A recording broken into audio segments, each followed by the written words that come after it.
Hello, hello, hello. Here we go. We are ready. This is G. You're watching Allastrology. And we're looking at charts.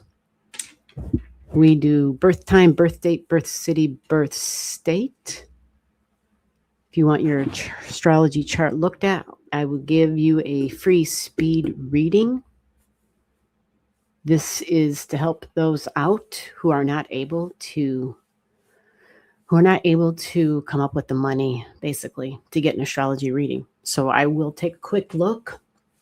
We try to be fair, distribute the time evenly with everybody. However, sometimes people come in and they give a gift to the channel because they want a little bit more time spent on their chart. So those people are going to get more time. That's just the reality of it.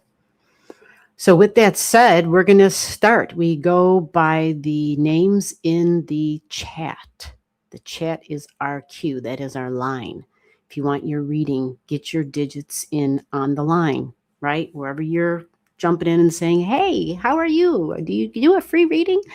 Make sure your digits are all there. Birth time, birth date, birth city, birth state. Get your information to me. Have it all together. Don't make me go fishing for it like through 6 or 7 different comments and piecing all the pieces of you together. Get it all together. That way, the chat goes a lot more quickly and smoothly for everybody. All right. So we usually do this at least a couple of times a week. It's Monday through Friday is a surprise live. So here we are today, a little bit after 3, we're going live. I'll probably be back again during the week sometime. Last week we did it on Wednesday. So if you don't have that little freaking bell thingamajigger, because that will tell you when I go live, basically. And then Saturday nights, every Saturday on the channel, we do something. And if you don't see us, that means we're doing the same thing, usually privately. Like last Saturday was an astrology class. That's is that the first Saturday of every month? Yeah, I think so. The first Saturday, no, it's the second Saturday of every month. Second Saturday of every month, astrology class, 7 p.m. Central Time. And then the last Saturday, I should say the 4th Saturday of every month, we do this same lineup. It's a live stream, but it's private. You follow? So maybe it's not really like a live stream, but it's in the real. It's just us together. That is very limited seating on that. So if you want in on that, send me an email down below. Actually, it's going right across the screen. You can see my email, allastrologee, and at the end that is spelled G-E-E. Make sure you get the spelling right. If you don't, I won't be getting the email. Lots of people are like, oh, I sent you my digits. Nope, never got them. Check the spelling, folks. I know it's complicated, but just slow down and you'll figure it out. Okay, with all of that said, I also want to make one other mention that there's no ads during these live streams. That's intentionally done. We try to make this smooth, all right? So any way you can help, because if you don't run ads, you know what that means, right? YouTube is not going to suggest your stuff. That's just the way it works. So help the channel, help you. Share this out, recommend it, do whatever the hell you got to do. Help me to keep going and to keep offering these services. With that said, let me find the chat. Let me see if there's anybody here, because we're going to start. Don't want to waste time. Hey, Healing Readings, how the hell are you doing? Hope you had a good, fun time on Saturday. I imagine that you did. I thought, must be something really good to top the learning stuff, because I know how high that is on your list. So I'm glad for you. All right, so Healing Readings. Kay, what's going on, Kay? How are you? If you haven't been here before, make sure I got your digits for those who have been here before. If I have your digits, you're probably in my system. You just might have to give me a reminder. Let me know that I already have your digits. But if you're new, yeah, get your digits to me. If you don't know your birth time, don't make it up. Don't make it up. We'll create a special chart for people who don't have their birth times. Healing Reading said, I would love to see how the yod will affect me. Yeah, we're in a yod right now. Are you talking about the yod? We're in the Venus, where it comes out through Venus. It's interesting. How has the day been so far? It's been an interesting day. Actually, the whole weekend. but today as well. It's been an interesting time. So let me pull your chart up, Donna. You are first in line, and that is how this works. So healing readings was first. The next person in with digits. Oh, then Gemini rising. Gemini rising, give me your digits in case I don't have them in this new software. I can't remember. If it's been a while since you've been here, you might not be in the software. Or if it's been a while since I looked at your chart, let's put it like that.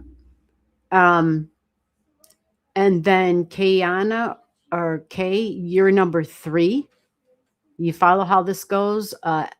Emily, if you have your digits, I don't know if you do, because that's what I'm looking for, people who have digits. If your digits aren't in, then I'm going to kind of scroll to the next name. Bear Dragon's here a lot of times without digits. Look at that. Bear Dragon's like, Bear Dragon, we see you. Hope you're doing well. Yes, put me in the system. Birth time, birth date, birth city, birth state. You don't know your birth time? Just tell me. All right, so let's go. Well, let's start off with healing readings. I know I've got her digits. Let's get Donna up in here. For those who might be a little concerned about leaving their digits in the live stream, okay, you can email them. The email's right on the bottom of the screen there. And if you do that, then let me know and make sure that your information in the email is connected to how you're showing up in the chat by your name. I hope that makes sense, okay? You follow? Okay, healing readings. I see you sent me a gift. You sent the gift to the channel. So let's get your chart up and then let's do a little bit deeper for you. And let's get this. Let's hope the tech is favorable. It was a little challenging last week. Yeah, I got somebody working in the other room and they're kind of loud. So forgive me if you all can hear that. They're one of those people who roam while they're on the phone and they talk and they're up and down, in and out of every, it's like, okay, chill, pick a room, close the door. Let me see. Where is my healing readings app? Maybe I have you under Donna Marie. Yeah, I do. Okay, great. Let's get that on here for you. All right. Again, thank you so much for the gift, Donna. Appreciate that. Share the screen. Let's get this going.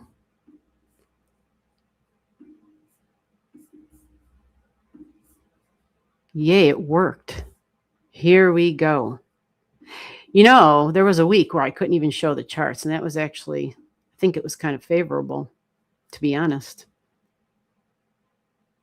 I was less prone to using astrology terminology. Yeah, I discovered that. I was like, maybe I should do it that way. But Donna, I know you're all about the learning, so we're definitely going to keep your chart on the screen. So here we go. Current moment is right here. Oh, where did Donna's chart go? What the hell? Oh, I see. All right, here we go. We're going to get it up. That was the moment. There we go. Okay, there you are. Okay, so we have there's our Venus right there, 4 degrees. Oh, Donna, I see. She's in an exact opposition to your Saturn. Okay. Absolutely, a work thing can be health as well, because it's in this is really more your 5th and your 11th. So projects and tasks, day-to-day routines, but it's conjunct your Uranus, which can be authority figures, maybe possibly at work. Can be romantic partners as well, right? And it's at the number 6. So there's more emphasis on work and tasks and projects, but also health. This says there might be some surprises because the Venus is connecting in. And what this usually means when we connect these two together here is a desire for excitement and something new and different. Possibly a desire to need to claim my independence, whether I'm at work or even in the home. A little bit of more independent energy, because I need a little bit of I just need to be me. I just need to have my space. I just need to be in my own space with my own energy. That's really what the desire is with Venus here. Now, let me connect you to your Pluto. There's the Pluto up there in the sky, and then there's the Uranus, but it's the Venus and Neptune. Okay, Venus. Okay. I'm just double checking all these things here. So when we have quincunx and the Uranus quincunx. All right, so this is going to come down to communication, thinking, learning, teaching, possibilities through paperwork type of energy, but reading, writing, but emotions connected to this, but something with the past for sure is coming in because there's just so much history. Now, you may find there might be something that's healing for yourself. The fifth house energy is where we find the courage. It's where we are in our comfortable, happy place. It's a place of creativity, a place of additional independent energy where we're uniquely ourselves and where we stand apart and where we shine brightly. So when I spoke of authority figure energy, this may be you embracing an authority figure type role even. That's a possibility. Now remember, the energy of the finger of God is going to pour out through this Venus, but it's going to continue on for you because it's going to be Venus. And because you have something at 6, you are still feeling this energy because this is going forward and connecting. And let me look over here real quick. Okay. All right. Yeah. So I feel like this is the trigger, the activator for you with the independent energy. So remember, you may be even connecting more strongly with something about yourself and health and well-being. And what I like about this is it can be really practical and tangible. It can be holistic. It can be alternative healing modalities. Maybe you're literally going independent in terms of doing something creative with this too. Like maybe you have some creative ideas. But the fifth house talks about us being like taking charge, like I am the boss, in addition to your Uranus energy. So I'm in charge of the fun. I'm in charge of I'm the activities director even, right? Like that would be this. So maybe it's a time where that is how you're going to get, that's part of you implementing fun possibly within your day-to-day routines even. But it's kind of needed for the sense of your emotional body even, right? There's that underlying link of we can't see it, but we can feel it. And it needing this. And so that jolt and that surprise energy, it just means you need to break away from the mundane, from the routine. That's what that means. So the big finger of God, Aries, Neptune's right there, Pluto's right there, Venus is right there, and your Uranus is bam, right there. So are you feeling fiery and independent? Are you feeling like I have to get away or I have to take charge? Because this is that energy. It might even be a new opportunity in maybe like a side gig type of work thing. That could be something that comes up because it's the Venus and Uranus. The thing that is most stressed right now is that when you have new opportunities, and that is what this energy suggests. Because you also have this very same Venus, a nice, beautiful, sweet trine to your 6th degree Taurus ascendant. So it talks about for this short time, because Venus is pretty quick, there might be luck. And luck would be enhanced here because it's a Venus in the house of luck. You follow? 5th house is luck, where I take a risk, where I might gamble a little bit, right? So it's about pleasure, having a good time, creature comforts. You may take steps to improve your appearance because it's training your ascendant energy. So in the department of romance, Venus is connecting with that as well. Maybe you got some new admirer that you weren't aware of, right? There might be a little bit of that kind of energy with Venus conjunct Uranus. Maybe it's not somebody brand new, but maybe it's somebody in a current relationship that's looking at you in a different kind of way, in a more like exciting, like, oh, we've never been there, we didn't travel there, we're just kind of having an adventure and want to explore some excitement together. And if that doesn't work out that way, then you're likely going to seek your own little adventure. Okay. The thing about Uranus and the Venus connection is it's very momentary. It's organic. It's happening right then and there, and it isn't going to last long. It's fleeting energy. It's not, I'm getting serious with somebody energy. You follow? So it might simply just be that, or it could also come down to, like I said, about the appearance and enhancing beauty in some way. Maybe hair, maybe head because of the ascendant. But what about just simply enjoying the company of other people, Maybe feminine energy because it's Venus. So maybe coworkers, maybe neighbors, maybe peers, maybe somebody who you see on a regular basis, and there's just something grounding and calming about that sort of relationship. It can be pets and animals, of course, because it's in the Virgo energy as well. So if you have time, if there is time during this episode, because the Venus with its aspect, the finger of God energy, right? It's an irritation energy. Let's be clear. And that's why we usually take action with it, because we're irritated and agitated, like as if we got an itch on our back and we just got to do something. One thing to remember about Venus, one of her gifts, other than being really focused on the details, is she's very sociable. She's very sociable. So it would be a time to use the sociable energy, to be the socialite, to converse back and forth, and maybe be a little bit more generous than usual to whomever. And it can be simply with your time, with your attention. All right. But overall, because it's in that 5th house, children may be part of this as well. Okay. Now, did you have a question? Let me see, because I kind of just went off and took off on it because you said finger of God, and I don't think I.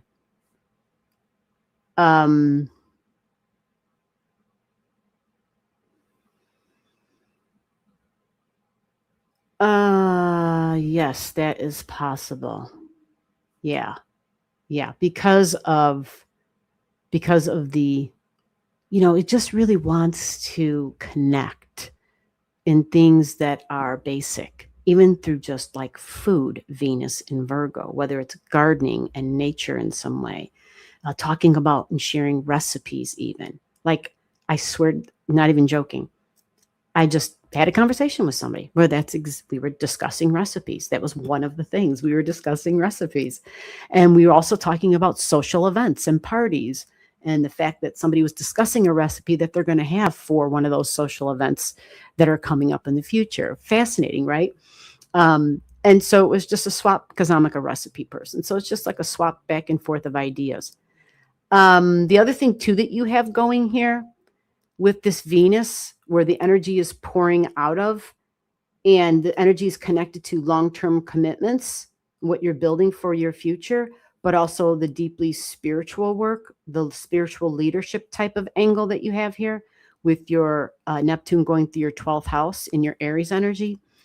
The Venus will also be connecting with your descendant, the partnership energy, in a beneficial way. So you're going to have that working with your ascendant and your descendant. We're going to say all the way until Wednesday. So from now until Wednesday, your appearance, there's something that may look a little bit more different. The word beauty may come to mind, whether it's, what you're choosing to wear, hairstyle, makeup, whatever, clothing, but head's usually a big deal. And the descendant, the attraction aspect, right? The partners, the bonded energy, that would be the Scorpio on your descendant at 6. So Venus making that connection. So what I would recommend is to utilize the fun thing, right? Now, if you need time away, absolutely take it, because that's what this is then considered, a breakaway, but a grounded breakaway, which is why I think you're very fortunate, because it's really hard when people have Uranus like in air energy, because Uranus comes in like a lightning bolt. And when it combines with the electricity in the air, well, you know what happens when there's a big old storm, right? But when it's grounded like this with the earth, it is not going to break away and break out in a way that is like way over the edge where we can't come back from that, right? This is more of a practical, logical, it's what I would call a smart way to break away, which can just simply be changing up something in my daily routine. You follow? It can, and that little change can sometimes satisfy that, but it would have been stronger with Venus conjunct it. And then I might as well tell you this right now. You're going to have Venus conjunct Pluto. And that's not going to be too far off. Your Venus is going to be, or sorry, the Venus in the sky. So that's also, yeah, that's this week. This Venus will be touching your Pluto. This is deeply bonded energy, by the way. This is a deep connection. It is on the work home front. It's also literally on the home front. It's the practical, tangible, domestic energy. So Venus conjunct Pluto, there's a way of relating. And now whenever I say Venus and love and stuff, also is money, values. Okay. So in everything I just said, love was love and what we desire, but the money matters were coming forward as well. So in this connection, it is also about relationships, but because Pluto triggers a change of some sort, there may be some sort of a discussion, a renegotiation, possibly even, where we're discussing how something is handled in terms of finances, right? So there may be a change in a relationship, maybe an influx of money that could cause for changes, or it's possible that you part company with somebody. Okay, so if that's the case, it's important that you have some sort of a little fun money for yourself to the side for those times when you need to break away and break free to have your own moments. Okay, so these opportunities will only be available because you've made these small changes. You follow? But deep communications, deep conversations in connection to values, desire, and money. Again, oh no, actually this one now, Pluto, this is now in your 6th house for sure. So again, work and domestic energy. So if you stay tuned in basically to your intuition, because Pluto's pretty strong, it's the undercurrents. We usually initiate those changes. It's very deeply psychological energy. And at the 11 degrees, it's coming through like a lightning bolt. All right. So health might be a thing. Your health routine might be a thing where you're getting additional guidance, right? Staying tuned to your intuition can help you to heal even the past hurts and help you to forge new relationships in terms of with health, with work, even domestic pets, right? Or even just in the domestic living environment. All right. So communicating your true feelings, because it's Pluto. Pluto is supposed to show the truth. The truth is supposed to float to the top, right? True feelings with compassion is likely to help. And that's going to be the key there. All right. So that starts Friday into Saturday and probably part of Sunday for you. All right. So I hope this makes sense. And yeah. All right. So Donna says that's possible. No question. Just gotcha. Okay. I just did that Saturday night. Good. This resonates. Good. Okay. Well, good. I'm hoping. Yeah. Well, I'm good that you did that on Saturday. I figured, like I said, if Donna's got something better than learning, because I mean, I've seen your chart and I know how much the learning is a big deal for you, but without those breaks, yeah, we need them. We absolutely need them. All right, let's move on. So who had their digits up next? Did Kay ever get her digits in? She was up next. Okay.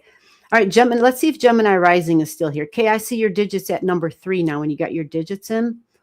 Oh no, don't apologize, Donna. I see. Sorry, I missed class. It's all good.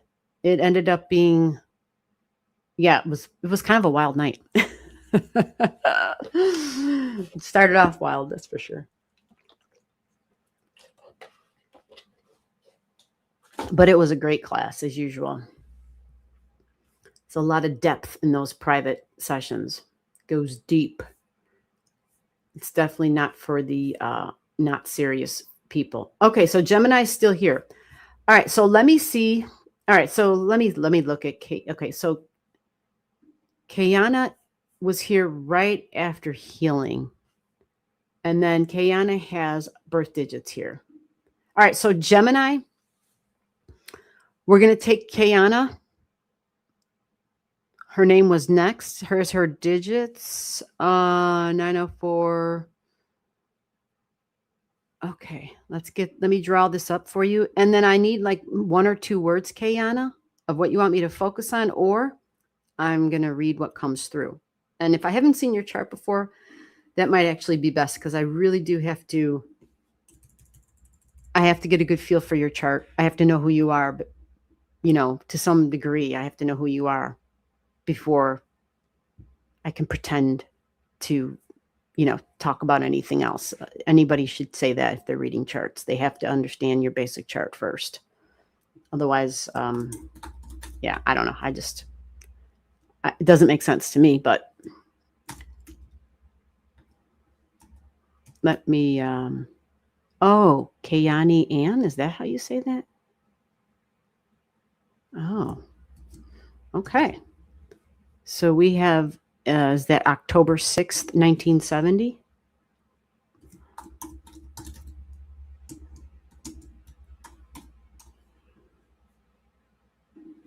(9:04 p.m.)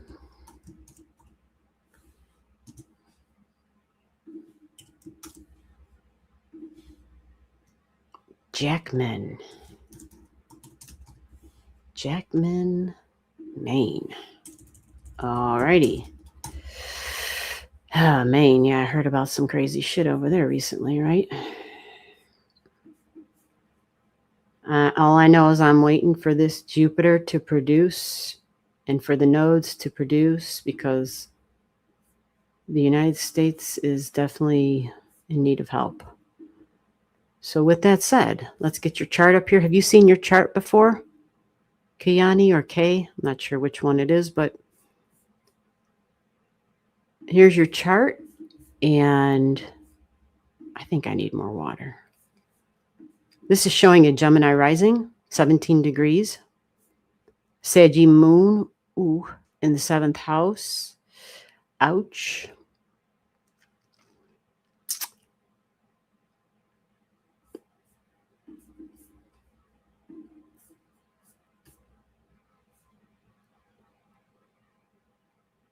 Okay, so Kayani, have you seen your chart before? I think that's a yes to that. I'm not sure. Yes, I have. I don't understand any of it. Okay, don't worry about it then. I'm going to try to make sure I don't talk astrology and just give you what jumps out. And your 7th house so far jumped out. Okay.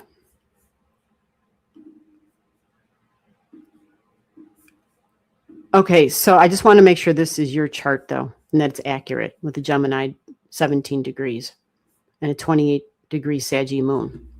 Every now and then the software gets weird and shows me something that's not accurate, and I just don't want to read a wrong chart. So first off, you have a configuration. You have multiple things, okay, multiple signature objects, we'll put it like that, in your chart that show this lifetime is a deeply spiritual journey.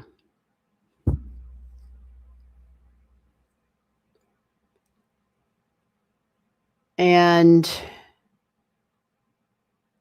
leadership role in terms of spirituality are strong, but there's a lot of wounds from the past. The past comes in quite strong There's issues with significant one-on-one relationships. And it's when I say the past, sometimes we think of childhood, right? Or when I was a teenager or something, right? I'm not talking about that. I'm talking about, whether it's other realities, however you look at it, any other time that is not right now. Soul memory, however you look at that. There is even like a mother wound, feminine wound. There's a carryover, and connecting in with partnerships. And there's a deep connection with that seventh house and the public too here. But even this moon is part of this configuration that you have. And the configuration talks about moving forward in an area that might feel uncomfortable. You see, you have a superpower, which talks about being able to really analyze and focus on the details. And it can connect the dots. It's almost like I'm hearing homemaker energy, whatever, but this can be part of, like with pets, this can be people who are just used to keeping things organized, orderly, who come in and kind of there's just something about them where there's a basic sense of logic of there's a place for everything, a thing for every place. These are like the personal assistants of the world, is that strong Virgo energy. These can be home caregivers. They can be nurses. They do things in a one-on-one way that really connects. And it's really actually very important for the people that they are either working for or with. Because a lot of times this is just family members. It's domestic energy, right? So we even think domestics in the service industry. So whether you have a job doing any of those things, or whether this kind of activity kind of makes you feel good inside, as far as like emotionally, foundationally, there's some sort of an emotional safety and security of establishing, or just walking in and taking care of something, walking into the kitchen and cleaning up here and there, or helping out, or always wanting to just assist in some way. Remember, one-on-one service. So this would have been like the superpower energy, what came naturally, right? What you excelled at even.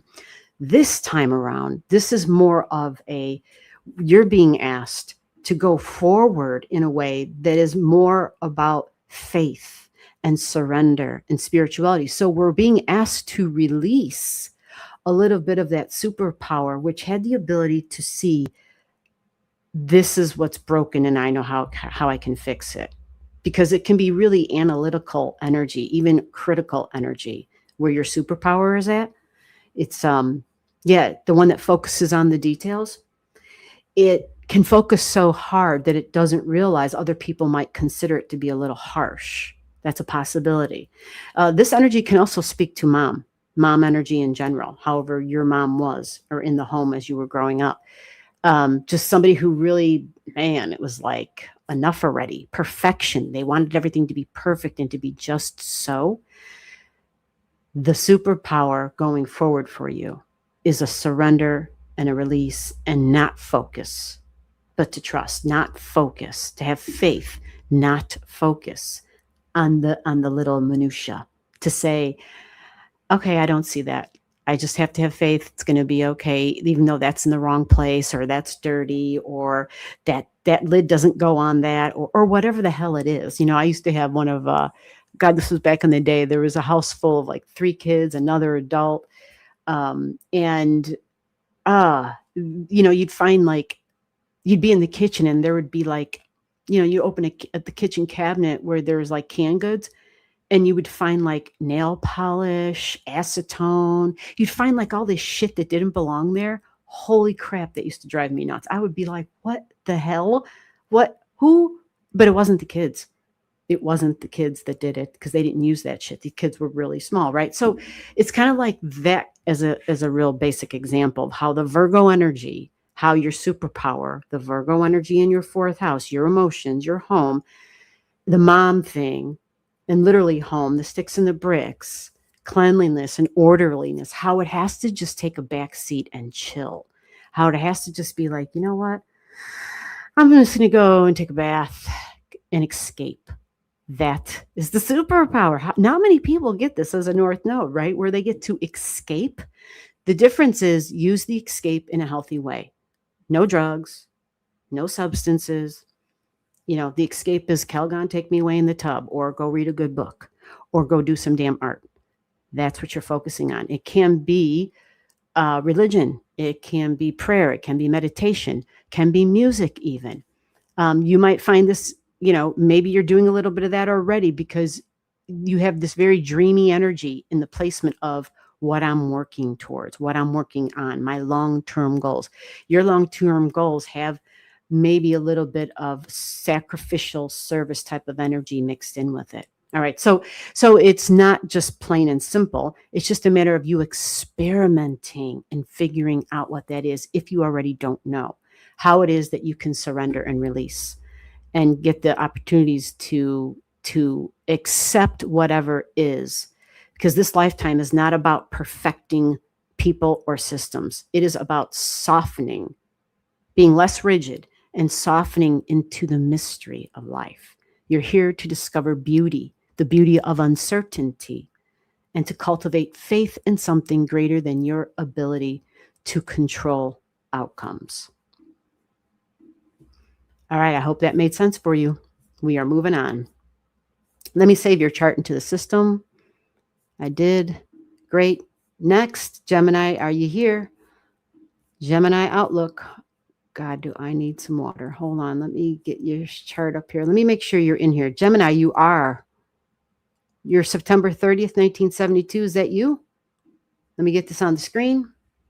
Let me get up and I grabbed water, but it was empty. Yeah, that figures, right? All right.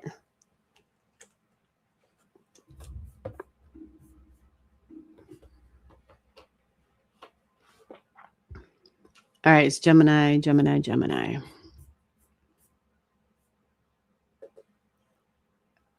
Oh, thank you for the feedback. Yeah, I got you in the system. So if that 100% resonates, then we know we got the right chart and we got the right time. That's good. So yeah, you're welcome to come back. And you take care. Thanks for stopping by. Gemini Rising said, I'm here. Woohoo. All right, Gemini Rising, give me a couple of words of what it is you want me to focus on. I'm pretty sure you have something. And get that typed in there for me. And let me check just to make sure. I got to double check to make sure if anybody, so that I know how much time we're spending here. Okay, let me get some water real quick. So hold on 1 second.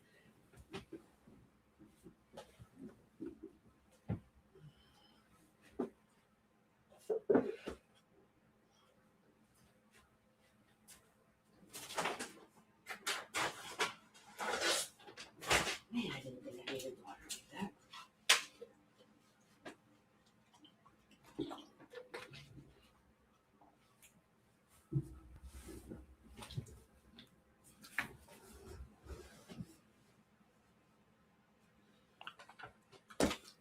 All right, we're back. I think the last time I did that, I had to get up in the middle of the live stream, and I think I shut the whole damn thing down. I think my foot hit the cord, the power cord, and it shut everything down. All right, so Gemini, I don't see any words from you. Let me see if maybe I got to jump. Oh, did everybody give a thumbs up to the live stream? That helps the live stream. Remember, folks, we're not running any ads here, so we just want to help this out as much as possible. Let me go see. Looking to see if I got anything that is challenging. All right, I see that there. Great. The phone had it, thank God.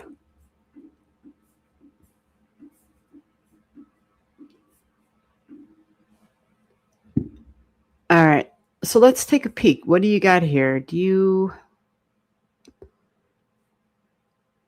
12, 11?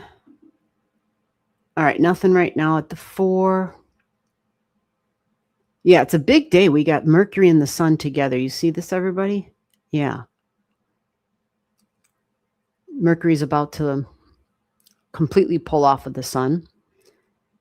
And so you, for your retrograde, 26 down to, all right, 16, nope, nothing there. All right, so she said anything challenging.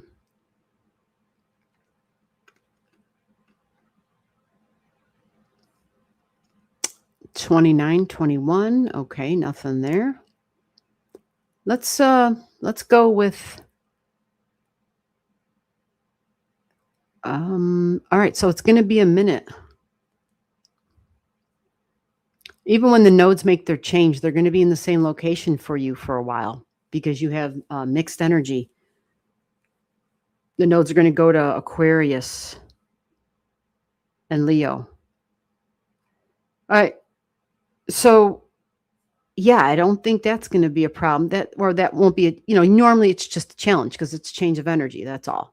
And so when that happens, it'll just be the South Node going into the Leo energy, which means when the South Node goes into Leo, it'll be in your 4th house of home and family, but you will likely feel a little bit, this is a combination energy of fun and party and let's have a good time and laughter. But it's also the, hey, I'm the boss, damn it. This is my house, damn it. Because it's Leo energy, the dad, the authority figure. So when the South Node gets there, you do have objects at 29, 28, 26, 25, right? So when this node gets there, there's going to be something there where you're going to feel, whether you've got children or grandchildren or, partners or housemates, whatever, where you may find yourself taking on more of an authority figure role. Not because you're being asked to, but you will just step forward that way. Even if you already are that way, it's going to come forward a lot more colorfully, a lot more direct, more bold. It's Leo, the king of the jungle. You follow? So that's going to be in the home. The good news is that comedy, laughter, fun can be, as long as it's done in that way, it'll probably be received okay. Because, yeah, children is part of this. So whether you got grandbabies around or whatever, just remember the fun and the good times. Now, you do have an object here. I think this is a part of fortune. It is. It's the part of fortune at 28 degrees. Yeah. Talks about the ability to be in the right place at the right time. Health and vitality, social status, eminence, success in life. You have that in Leo. That's pretty significant. So boss energy, but also creative energy, really creative energy. Oh, it's also the whole romance thing too. So that might come a little bit alive and reignite something possibly. On the other hand, sometimes when the South Node comes along, we let go of things, especially if we're holding on to stuff like that we used to do to kind of be in our happy place and to have a good time. It makes us feel like a kid again. Sometimes with that South Node energy, we tend to release and let go some of those ways. The thing about the Leo is it can be about ego and pride too. So there might be a little bit of that, right? That you're paying attention to and you're like, oh, okay. Right. So there just might be some of that as a challenge because Leo energy feels really confident. And for all of us with Jupiter in Leo, right? So that means Jupiter in Leo and the South Node in Leo at the same time. Confidence, courage, daredevil energy. This is you in the home because this is where it's all located. Now, this also will affect the opposite, which means that the opposition for the South Node anyway will be your career, your goals, your long-term plans, because that's where you'll have your Aquarius energy. So this means you might feel, again, we'll use the word daredevil to challenge authority figures, other authority figures, other people who might be considered a boss if you're working or whoever has authority over you. All right. So that's the other piece of this that we all kind of got to remember. I'm the boss of myself. I'm the boss in my home. But when we're talking about boss at a job or out in the world, it's a challenge because Leo energy thinks it's king, but Aquarius energy can come across as, but I'm the boss, damn it. So we just got to learn that we're dealing with fixed energy and they bump heads hard. Okay. So knowing that in advance should probably help. And that energy, yeah, that's, by the end of this month, that's when the South Node clicks into the Leo energy. Okay.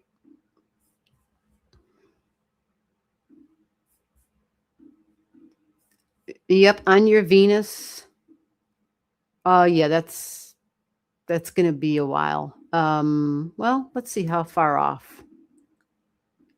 We'll go real quick. Yeah, that's going to be.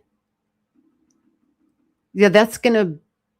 Yeah, you're talking like end of October, November, around that time. But the difference is for you in your chart, it's going to be Jupiter on top of your Venus at that time. So, I don't. Yeah, I think that you having the Jupiter visiting your Venus can be beneficial. Actually, I think that can be a good thing. That can be something that where you're enjoying something or someone, the togetherness even, right? So hopefully that's something that you can look forward to. Yeah, exactly. Fingers crossed. All right, we're going to the next name. And the next one is, let me see. You got to have some digits here. If you don't have digits, I'm scrolling right past your name. You got it? I need digits. Gemini got her digits in again. Very good. This is my pet in my profile, Bearded Dragon. Well, Bearded Dragon, where's your digits? Okay, so it's looking like, Linda, it looks like you're the next person with your digits in here, from what I can tell in the chat. There were a few different names, but they didn't have digits, and need your digits in here. Oh, wait, I'm sorry. Let me back up. Wendy's here. Hold on. Sorry, Linda. Hold on. Wendy said that I have her in the system. Let's see if that's true. Wendy, are you still here?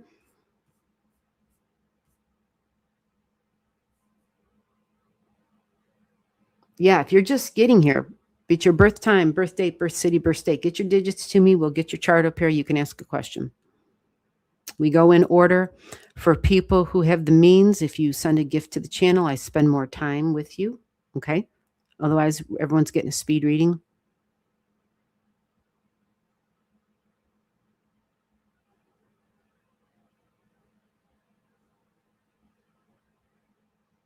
Looking to see if I got...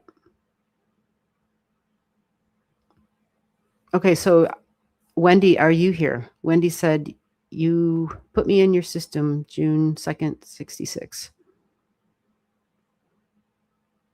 I'm looking to see if Wendy's answering, if she's here.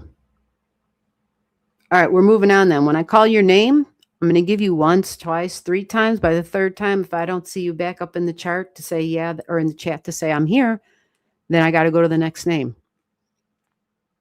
You follow? You're welcome, Gemini rising. All right, we're going to the next name. We're going to go to Linda, because she was the next one here with her digits. There she is. Linda, are you here, Linda? January 1st, 1963, 1:15 to 1:30 a.m. Awesome. You have a 15-minute window. That's good. Carsonville, Michigan, last place of... Oh, you're giving me your last place of work. Okay. No. Linda's here. Excellent. Very good, Linda. You did it right. I know sometimes I can be confusing. I might miss things. I might, skip something because I've said it too many times, and I might leave some pertinent thing out, but apparently Linda P.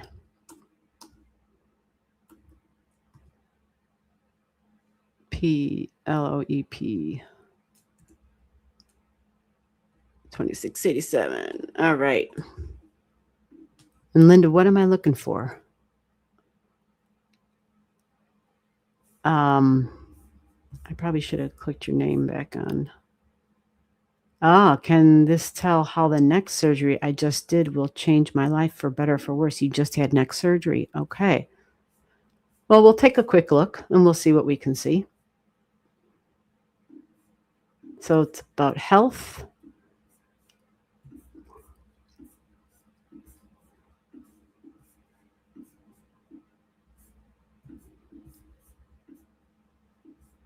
Yeah, and that neck surgery, a Taurus thing, huh?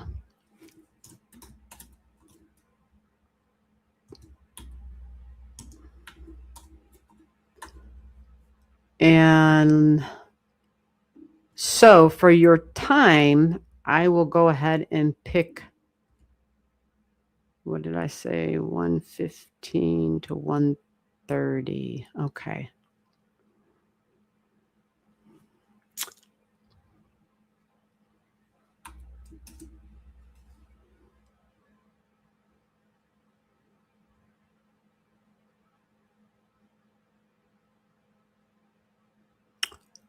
Let's see here. And this is in Carsonville.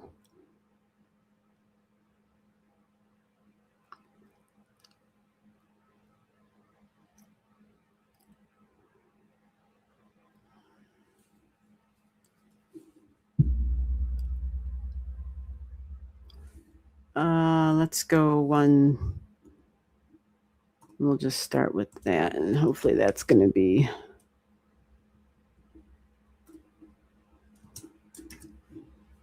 All righty. All right, 2 L's. Michigan. All right, have you seen your chart before?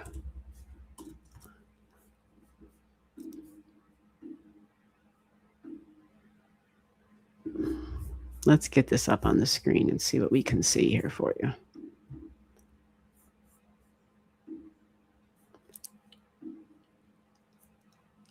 I just realized, so Daphne, I think you said you weren't currently working. So that when I spoke about that opposition, this is what's just coming in real quick here, all of a sudden creeping back in. That opposition energy, if you're not working, then that could be spouse energy.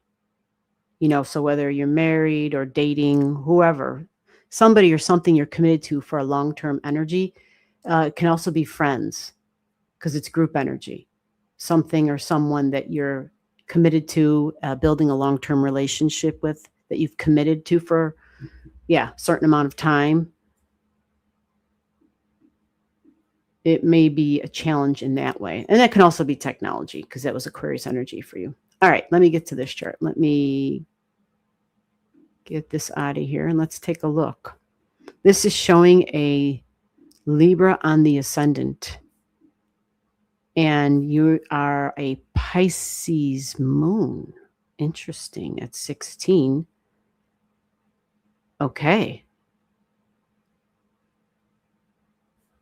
I'm drawn right down here to Capricorn energy, 29 degrees South Node and 29 degrees Mercury. And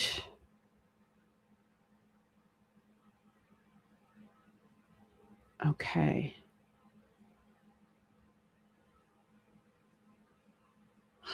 Interesting. So bones and structures, ligaments. I said ligaments. I meant the other things. Part of that spinal column type of stuff.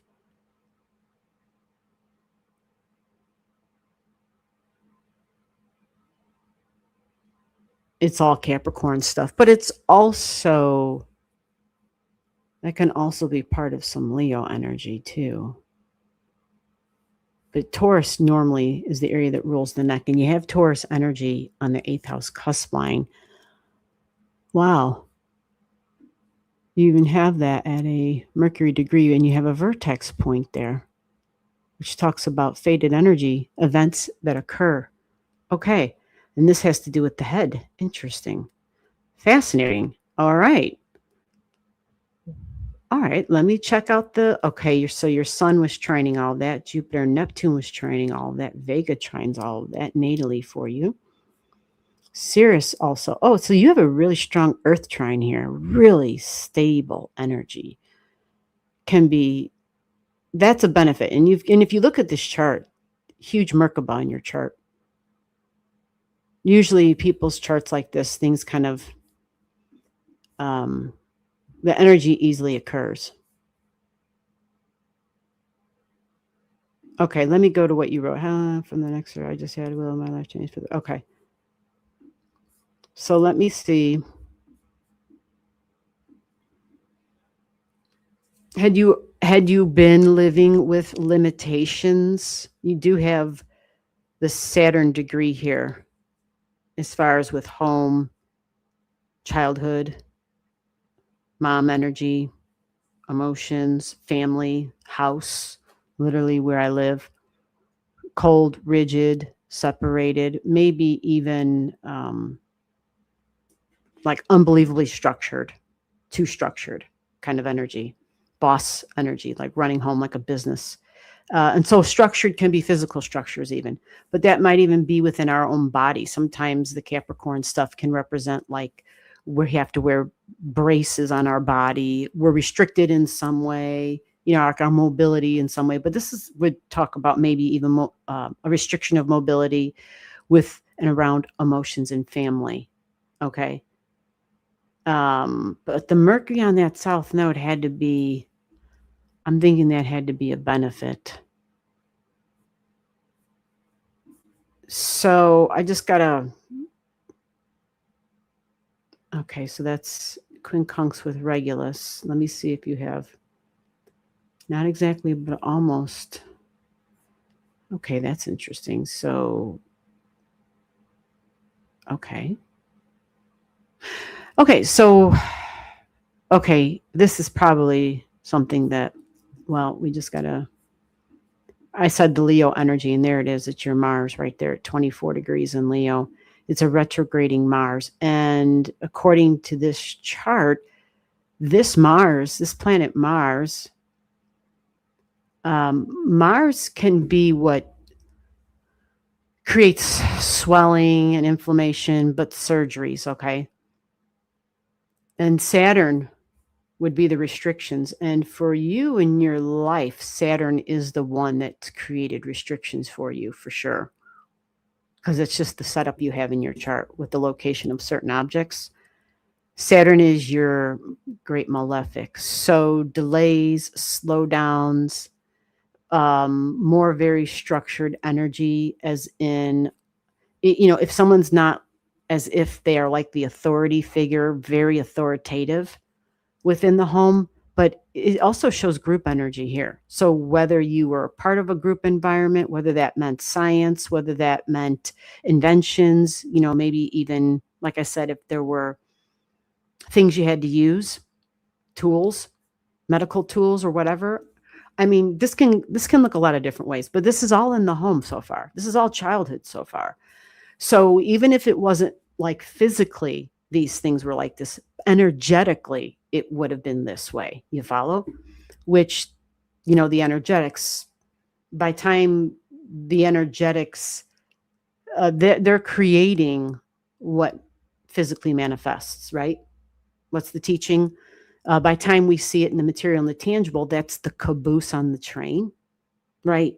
Meaning what preceded it, that's where it would have been the time to get a hold of it. So with all of that said, your great benefic is this Venus over here at 25. Okay, well, she squares, your great benefic squares Mars. And remember, I mentioned you have this big Merkaba in your chart. So that means things will easily happen. You can see it. It's the double star system. It's what I call the Solomon star. It's very prominent. You see it in the blue lines, right? You see a blue star that way, a blue star, a triangle that way. And so it makes this great star. But you have multiple kites in your chart as well. The first one, when somebody has a kite, this is like a spiritual journey. The people with the spiritual journeys usually have physical limitations of some sort. Okay. Hold on a second. What's going on here? Let me see. Let me go to this other thing here. Birthplace is birthplace. What? Birthplace, Pontiac, Michigan.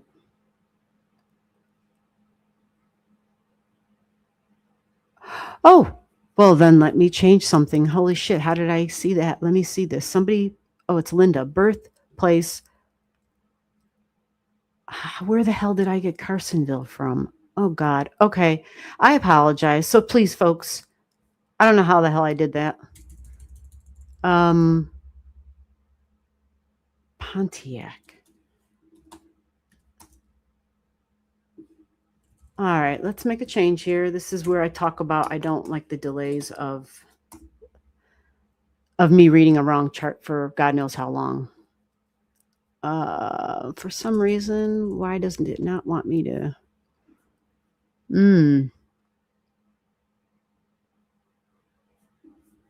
Okay, let's try this one more time.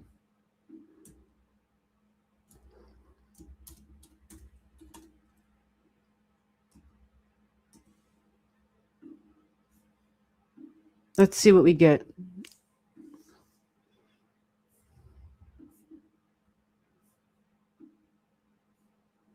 All right, here we go.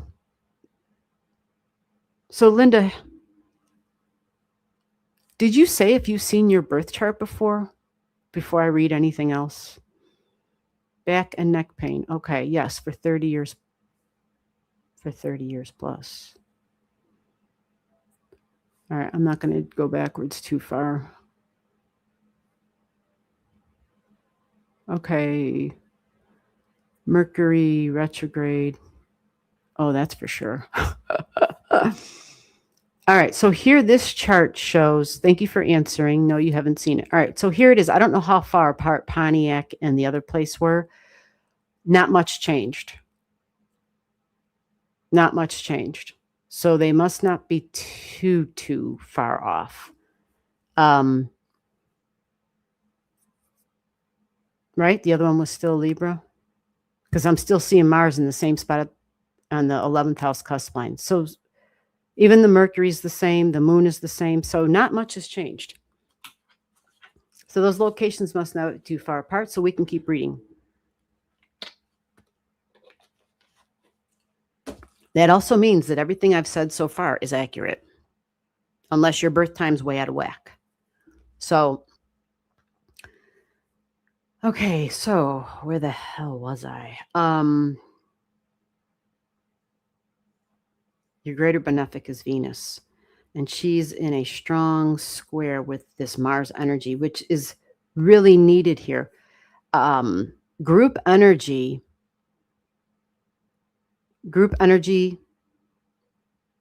social support system, 11th house. It also, 11th house is friends who can be very beneficial for you, but also this would provide domestic support as well. So I don't know if you already have that or not, but this is what this provides. You have Uranus and Pluto there. Now, let me see really quickly, just to double check.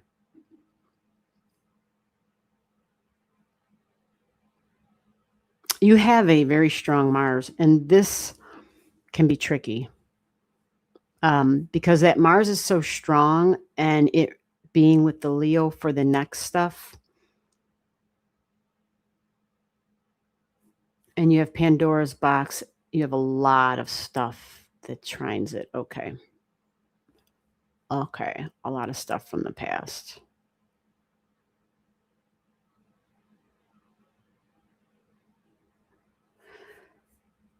Okay. So your goal in terms of the soul energy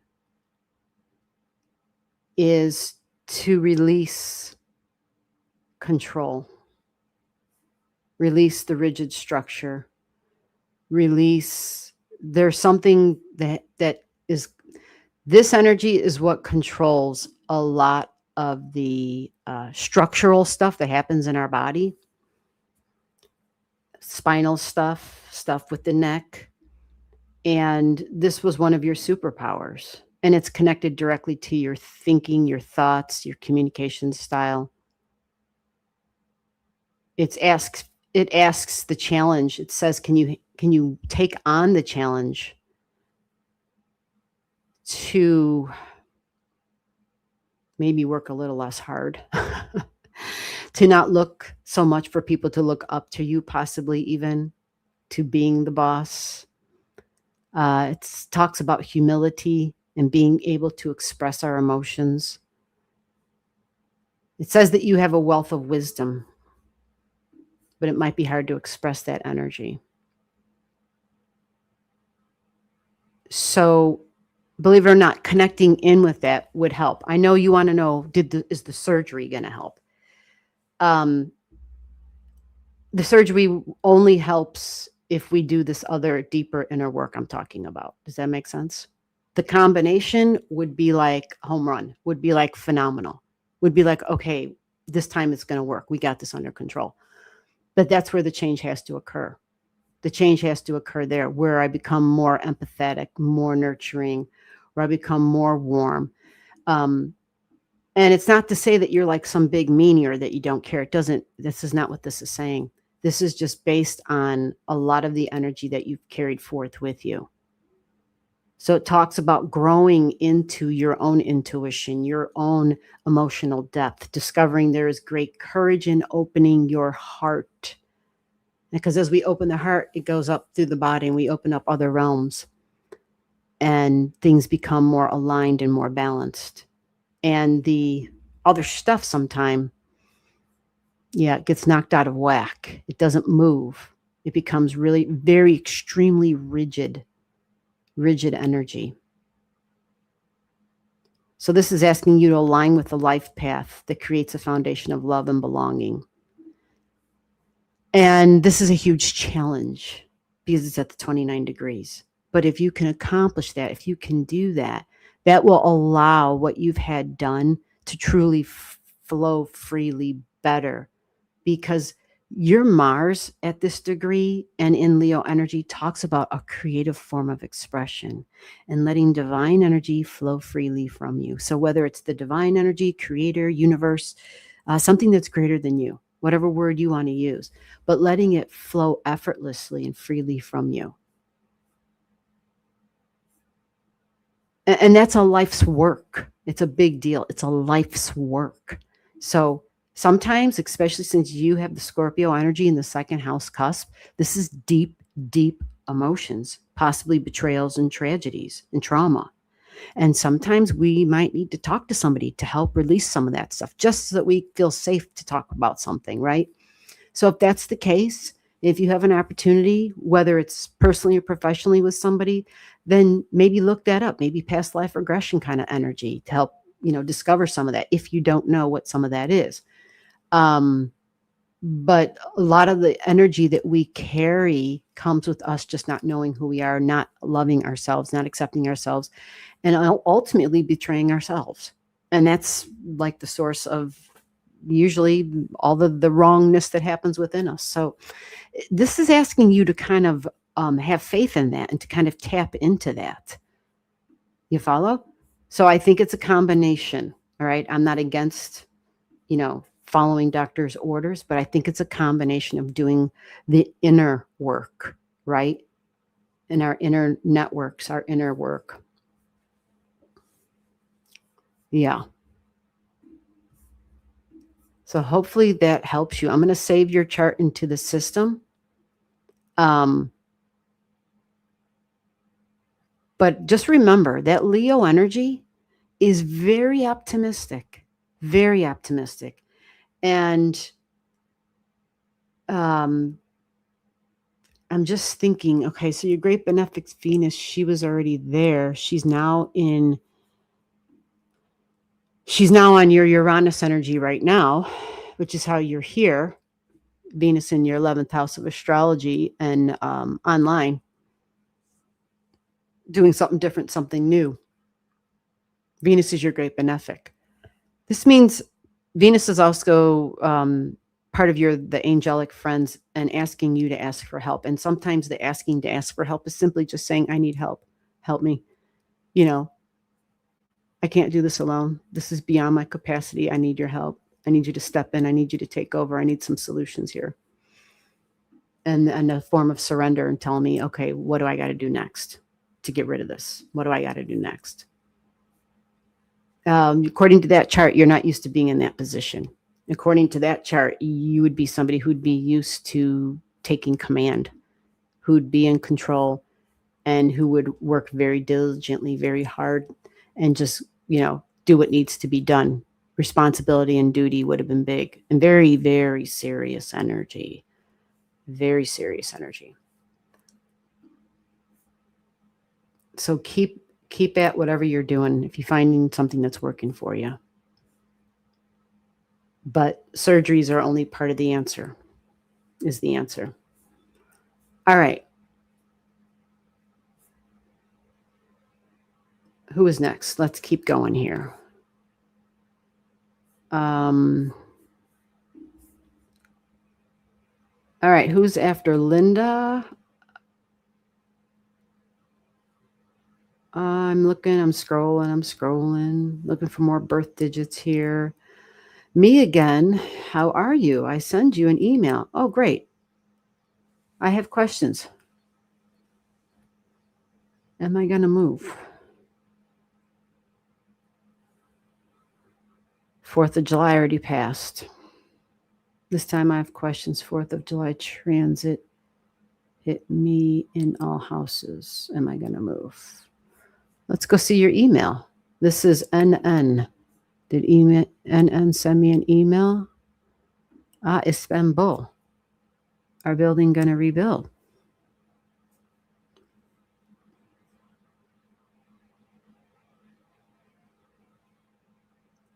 Time that the building itself was established? Is that what this email says? January 14th, 1975. This is its time of established. So in other words, you want me to create a chart for the building and you want me to know if it's going to be reborn. Is that what you're saying here?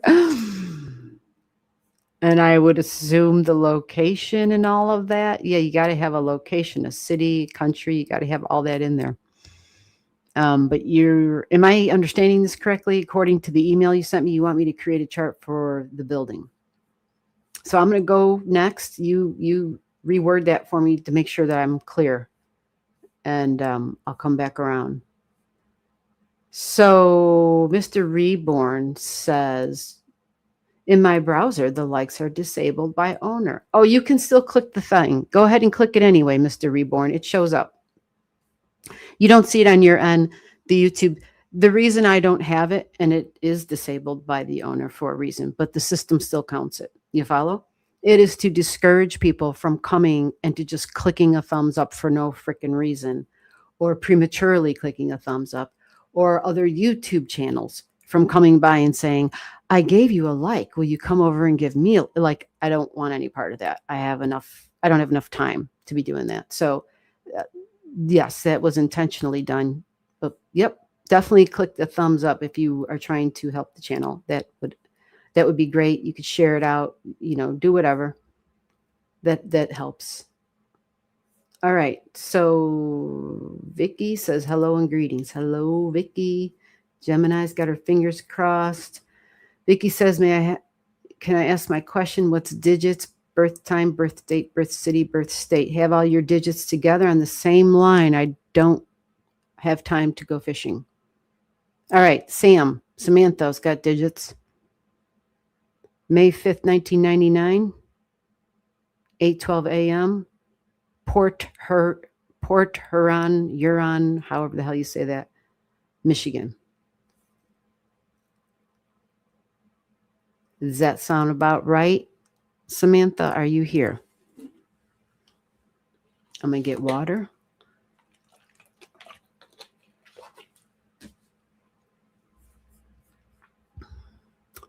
Let me click over to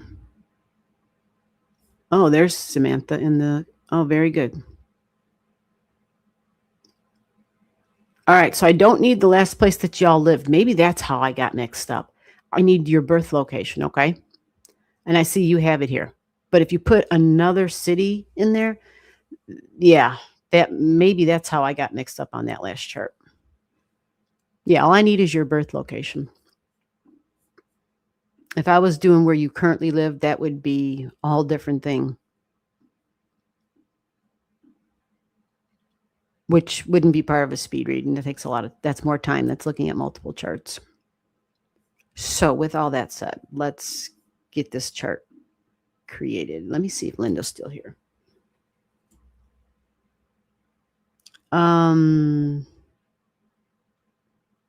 Samantha said, yeah, I'm here. Okay, great, Samantha. Excellent. Let me get your digits going. May 5th, 1999.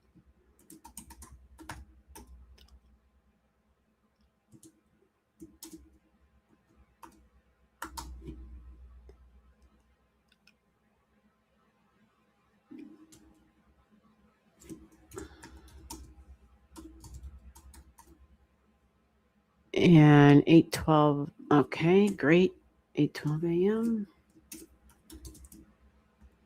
Oops.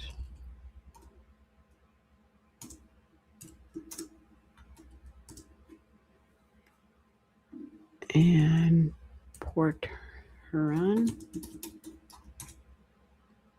Okay, I think we've got you. Have you seen your chart before? Let's see if I can get it up here.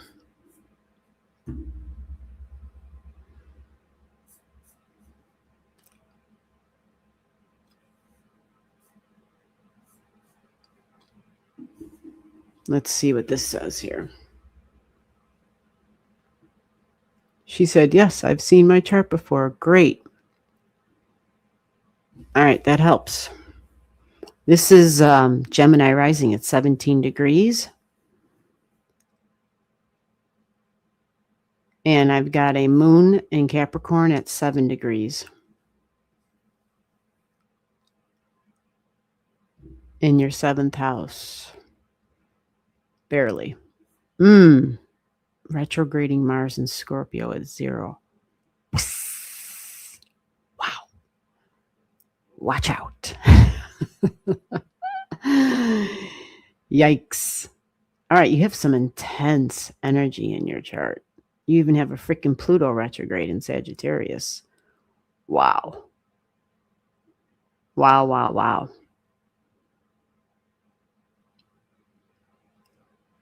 Okay. Well, so far, did those digits make sense for you for your chart?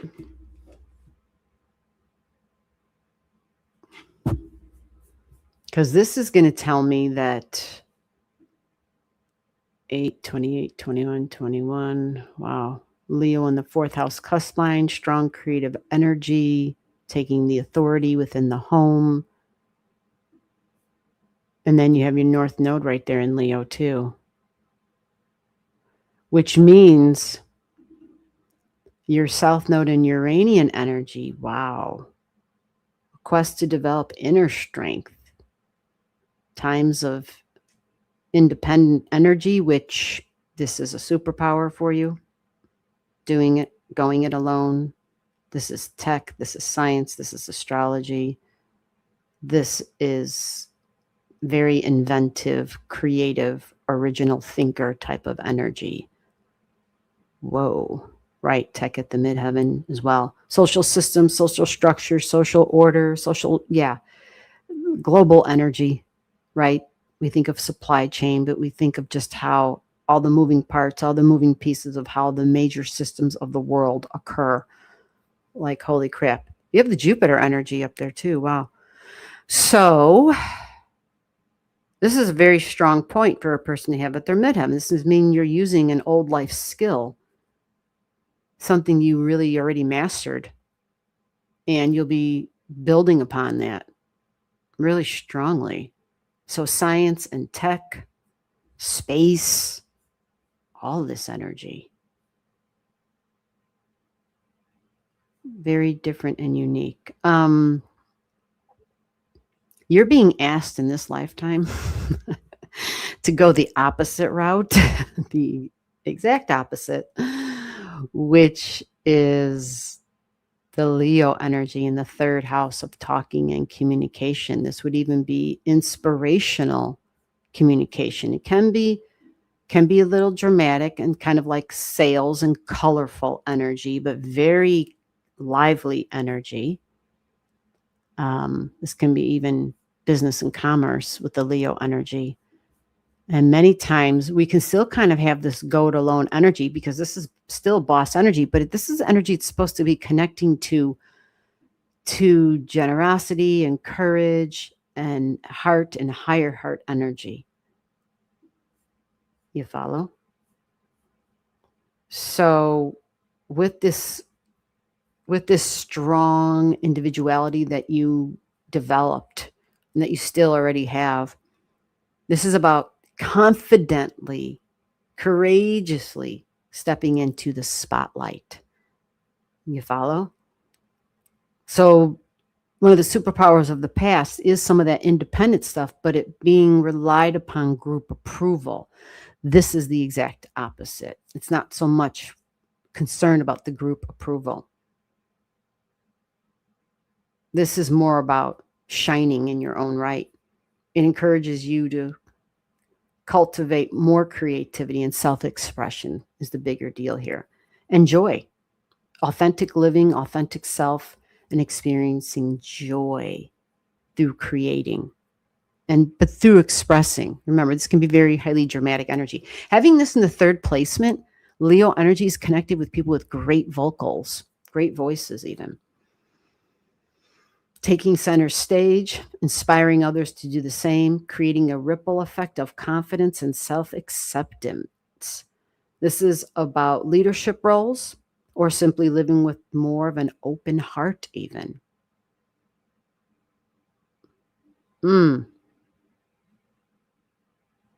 Joy and playfulness, party. Yeah. Loving warmly and wholeheartedly, allowing yourself to pursue what brings you happiness and passion. There we radiate natural warmth. It's Leo energy. When our light shines, the things and the people around us grow. That's one of the really beautiful aspects of Leo energy. We often have to be cautious about the pride and the ego, of course. But honoring Leo energy is honoring your heart and your higher heart energy and following your heart by expressing boldly your path, whatever that is, finding fulfillment and becoming a beacon of light of joy for yourself and others. Leo likes to make people laugh. It uses humor, right? It likes to entertain. It likes to be entertained, for that matter.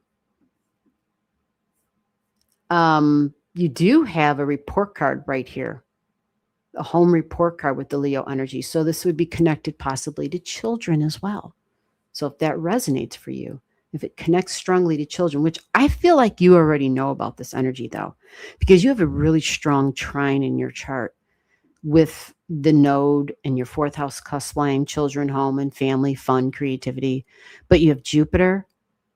You have your seventh house cusp line of partnerships. All this fire energy connects really strongly, which when we have all this connecting strongly, it makes it easy. It's trine energy. It's kind of effortless. The trick here, though, in your chart is the Uranus, which is the point of expect the unexpected.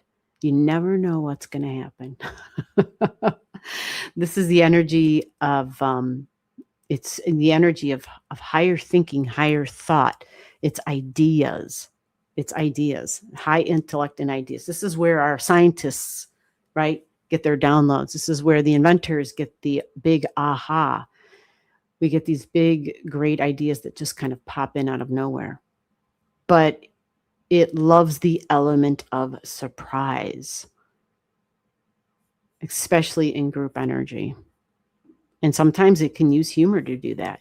So I don't know if this sounds anything like you. I kind of not following family, but no children or partner. Okay, so this doesn't sound like you then.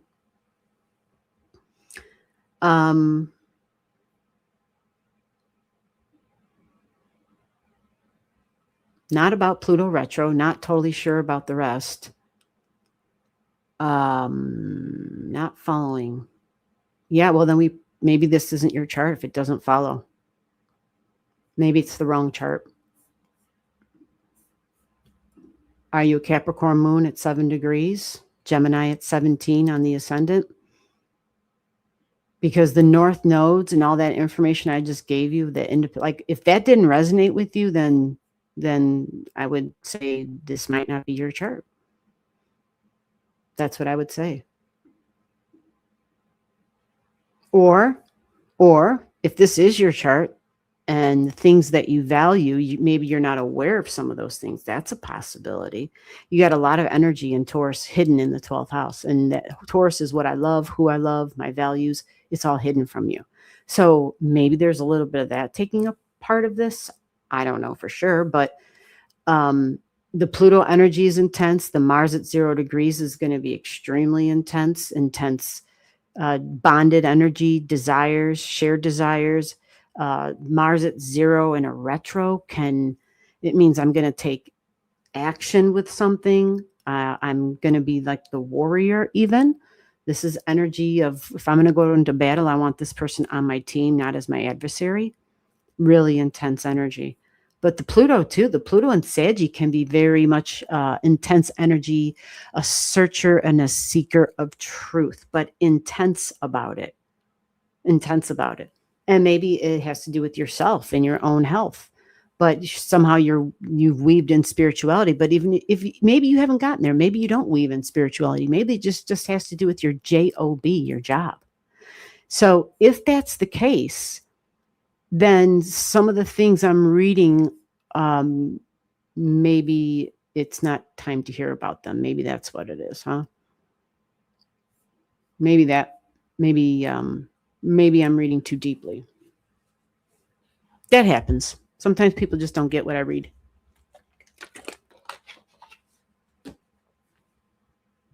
It's either that or it's not your chart.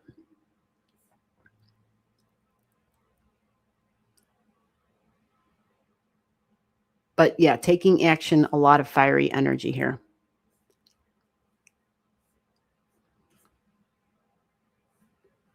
Yeah, 12th house is always absolutely very confusing energy. Oh yeah, you don't have to have kids. I just said that this may include children because it's the Leo energy and it's in the 4th house. So what do you consider your child? I don't have any children, no birth children, but there are people in my life that I have literally helped raise. There are pets in my life that I would consider like children. There are even other people in my life at times that I definitely consider that are like my children. There are creations, things that I've created, artwork I've done, where it's actually definitely a part of me. It's definitely what I would consider a child. Some of the objects I absolutely don't, they're not for sale. You follow? So there's lots of different ways to consider this. It just comes down to how you use the energy. But Leo energy absolutely is like, I'm the authority. Yeah.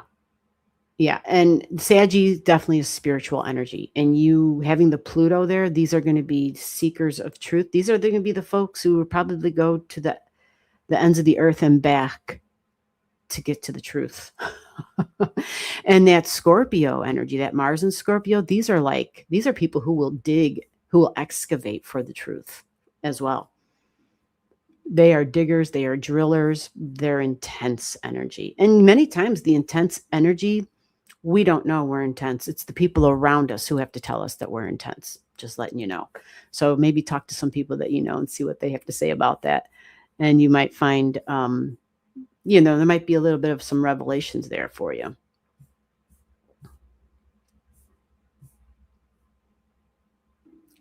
All right. I think I have your chart saved. Yep, I got you saved. So you're in the system. That way, if you ever come back,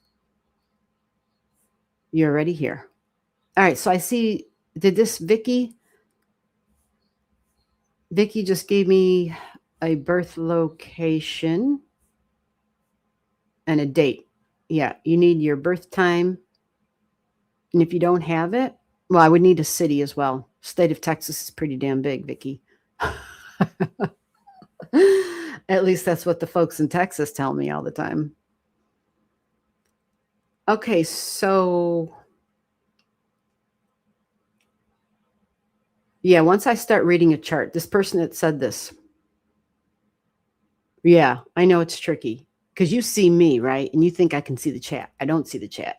I look at the chart and the chart is on a whole different screen altogether. So once I'm reading a chart, I only see the chart in front of me. That's how my eyes work. Both of my eyes look at one place at one time. You follow? So once I'm into that chart, I usually don't come back to the chat until I'm done reading that chart. I know it's a pain in the ass sometimes, which is why I try to make sure we got this stuff. But thank you for the notice. Oh, Lou S is here. What's going on, Lou? Lou S, been watching the Yad video for a week. You rewatched the Yad video. Good. I hope it helped. Were you able to understand how to find the Yad? Because in that Yad video, I know I cut a lot out. People just don't have, if y'all had any clue how long my videos actually really were. My editing, holy shit. My videos are cut.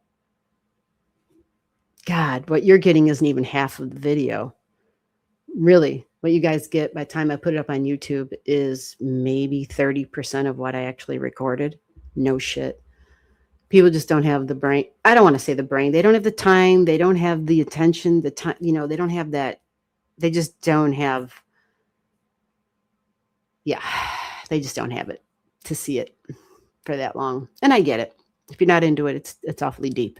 But if you rewatch the video, you'll probably figure it out. It's 150 degrees this way, 150 degrees this way. Venus is down here. She's got something at 150 up there. Same way over this way.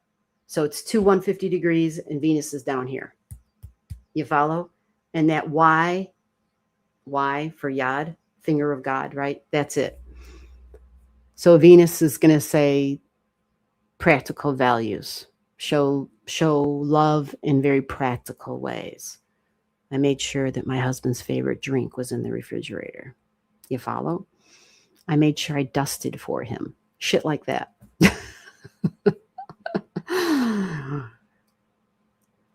Did his laundry, right? That kind of stuff. I ironed. I cooked, right? I helped him with the yard work.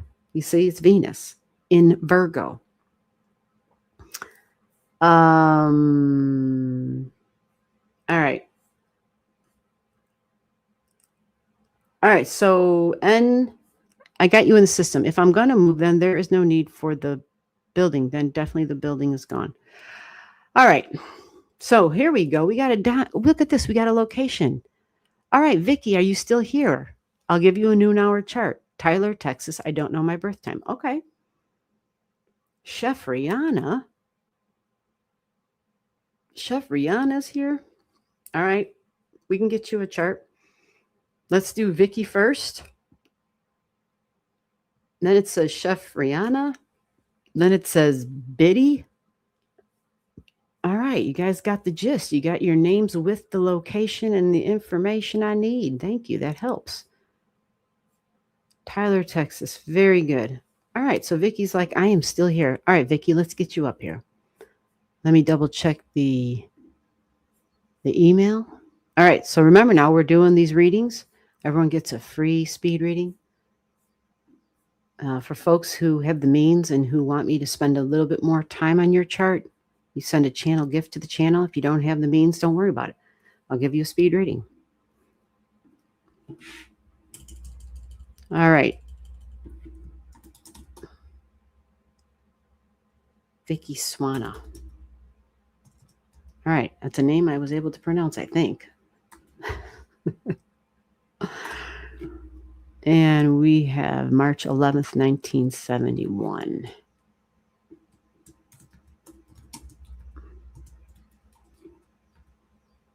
And we're going to give you a noon hour chart.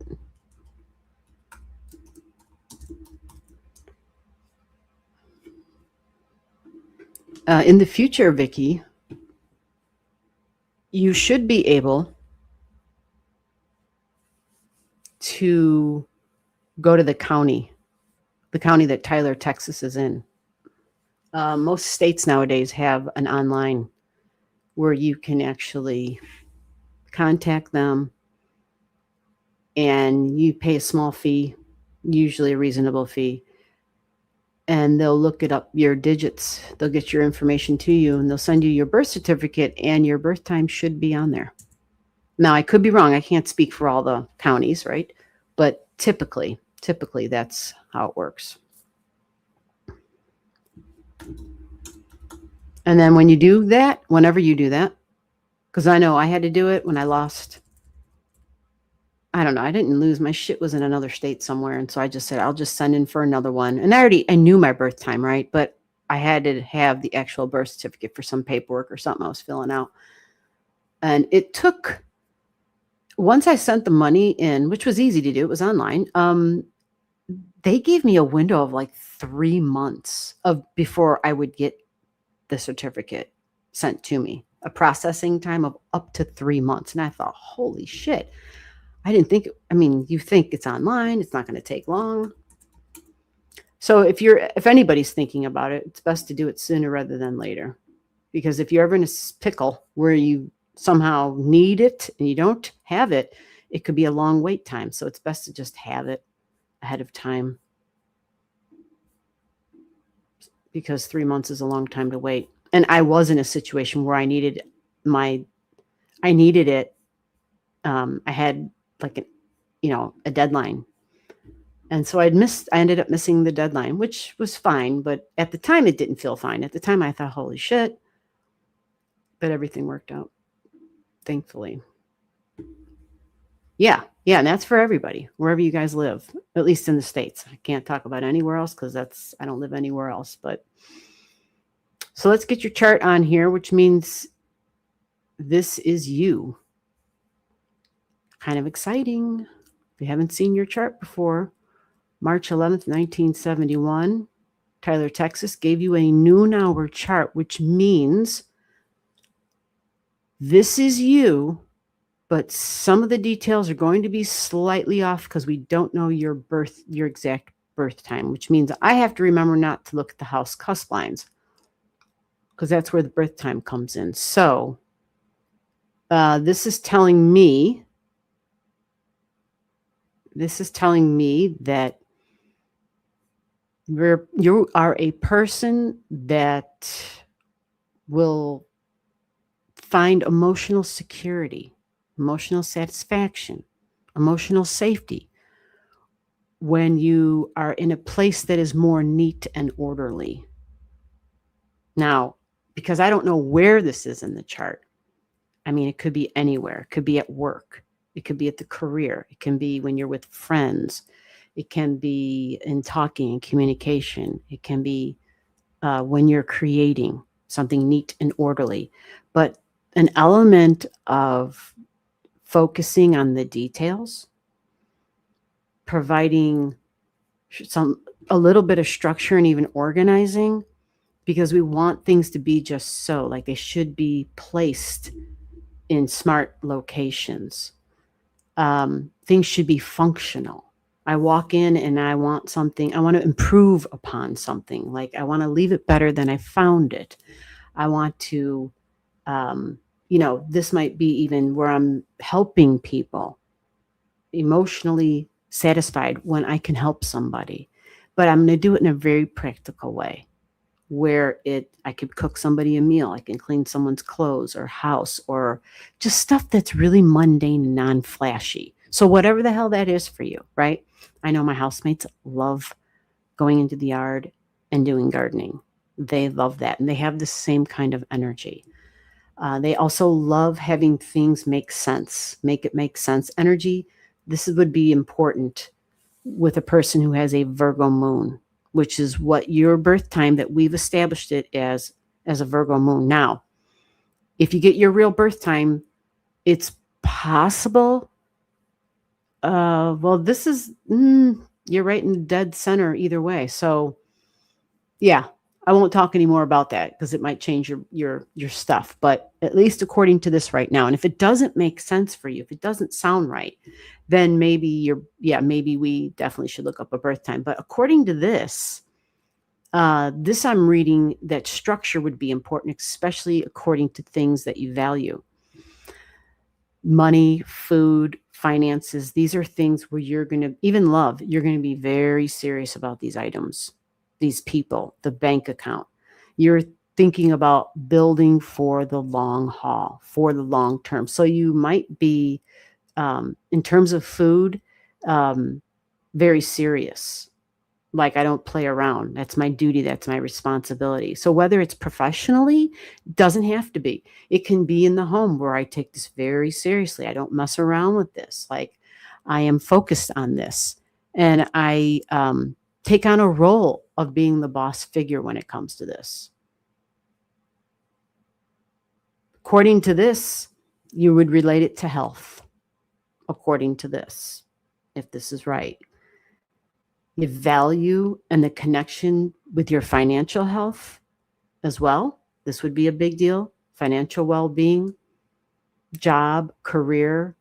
This is showing a Saturn and Taurus energy. These are people who work in the financials, banking, financial markets, and whatnot, because it's like, I'm a manager, I'm a boss energy.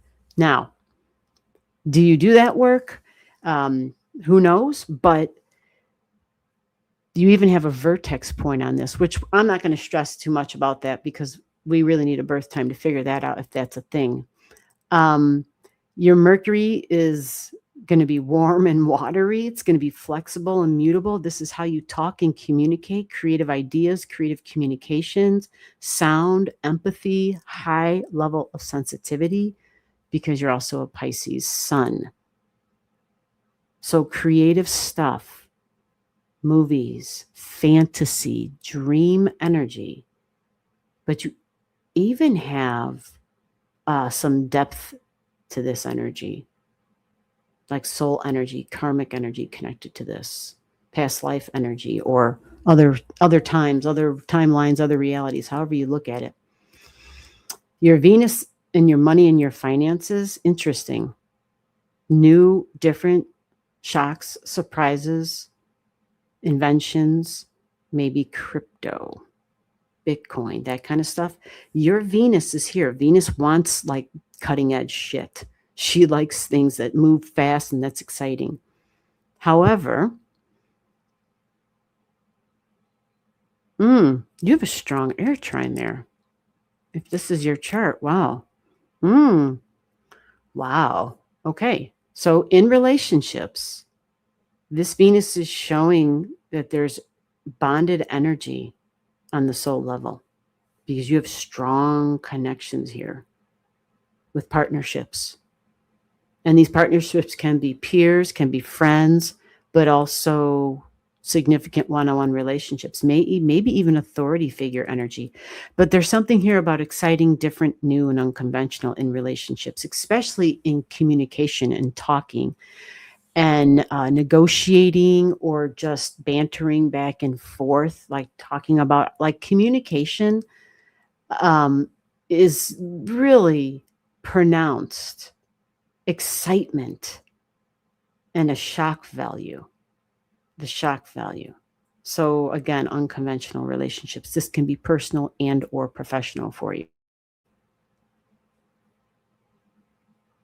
Okay, so you've got a Jupiter in Saggy and you have a Mars at 29. All right, I don't know who your stuff is without an actual birth time, so I can't talk about that for you.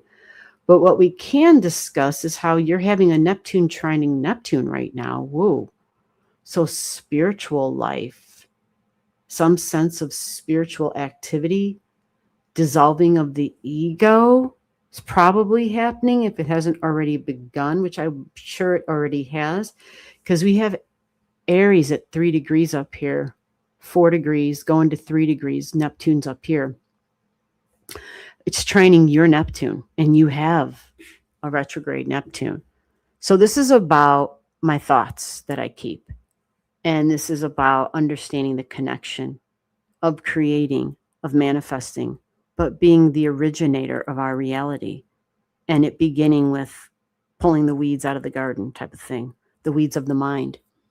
So ego, pride, any narcissistic, tendencies.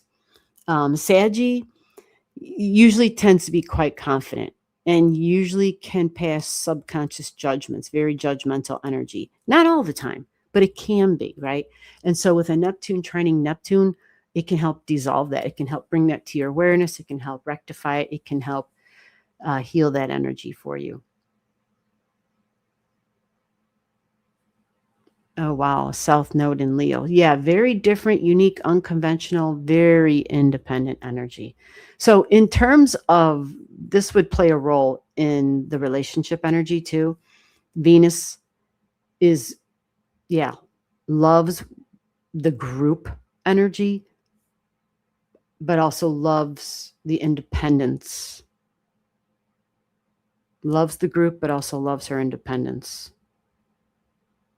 And you have a superpower, South Node, that in the Leo, so I'm boss energy, but independent energy, very strong and very creative. Like creative to the degree where you're inventing creations that have never been created before. Really strong.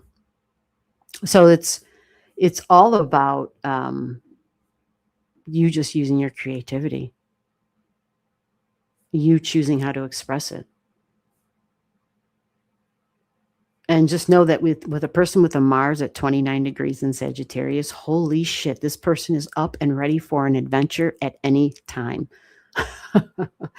They are also seeking and searching for the truth. But the word adventure, this comes up. And truth and wisdom, Jupiter can be a lawyer, can be a judge. So, but traveling even comes up. And in old astrology, like how did we travel, right? We were on horseback. Yeah. So Mars is like ready to get out there and go. But Mars and Saggy can even be like the martial artist. Doesn't mean you have to do that, but it's Mars, I take action, and Sagittarius, it's spiritual activity, right? So if it's not being physically active, then it can take that route of different forms of meditations. I don't know whether it's Tai Chi or, just things that have a connection to something deeper. Because some say, like, for them, different yogas, and, because it's spiritual teacher kind of energy is Sagittarius, where I lead Mars at 29. It's also a fighter for truth and justice, a seeker of truth and justice. Okay, I'm babbling now. All right, so I hope that makes sense for you. Will I reunite with my Capricorn twin flame soon? Holy shit. That's, without a birth time. So you think this sounds like you? And you're saying you want to reunite with your Capricorn twin flame. That means, wow. Just so we all know, like that twin flame energy, there's usually a lot of pain there. I'm just saying. That's just the reality of the twin flame shit. And we don't know if this is your chart as far as house cusp lines, but what's fascinating about this is that you have Capricorn in the 7th house of partnerships, but you have quite a bit of the Cappy too in the 8th house of trauma and of past wounds. And a lot of times, oh my God, that twin flame shit is just like, I don't know. It's an energy where we're bonded, but yet we don't realize that we weren't meant to just hold on to each other. We're meant to expand and to grow beyond. And one of the people in that relationship usually doesn't get that. And that's the one that suffers the most. So with that said,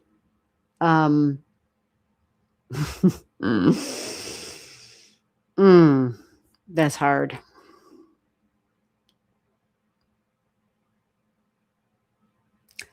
You do have Jupiter in your 2nd house of love relationships.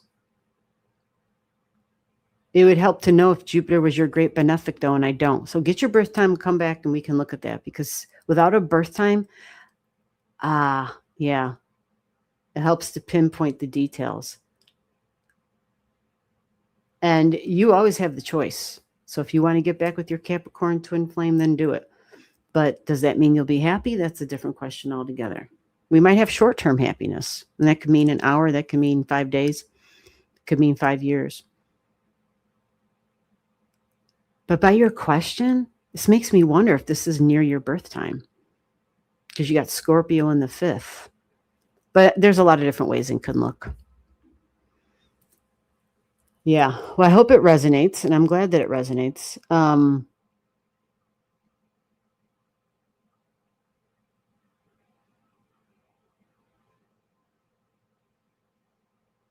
We'll just say anything is possible at this point, because once the nodes go into Aquarius energy, your beliefs about your future are going to change. Okay? And your willingness to travel, your ability to travel,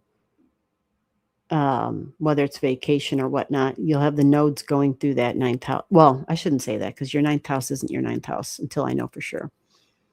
Yeah, you are welcome. You are welcome. All right. What time is it? 5 o'clock? All right. Is there anybody else here?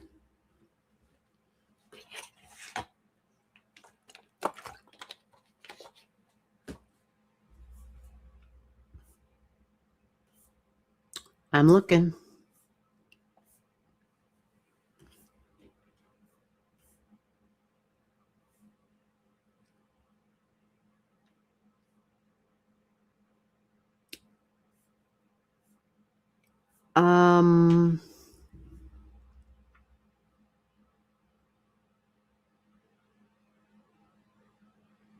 So, all right, we did that one.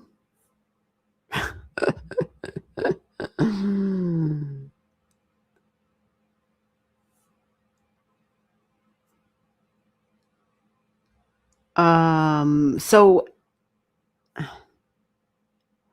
Chef Rihanna, I think you were next. Is Chef Rihanna here? And then Biddy. That was a half hour ago. These people probably, they might have left. Well, going once. Chef Rihanna, going once. Let me get the name on the screen. Maybe that'll help a little bit. I don't know. Chef Rihanna, going twice. It's your turn. Are you here? I know you had to wait a half hour. I apologize.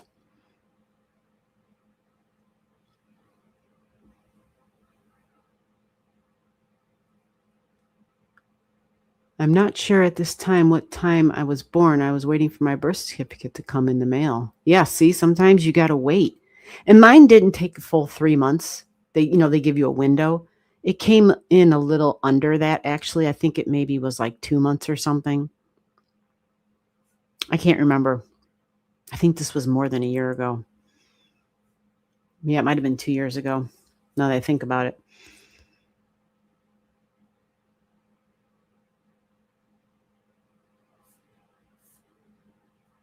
Chef Rihanna said, I'm here. Oh, thank you. All right, Chef Rihanna, let's get you in here. You're waiting. Great. Chef Rihanna, you can't come in here with that kind of a name and not expect some questions. What do you make, Chef? What's your signature dish, Chef? And I'll get your chart written up here.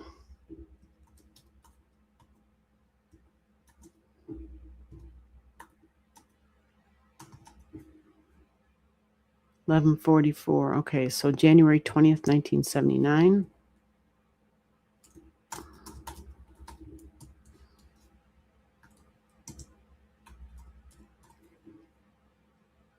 $11:44 a.m.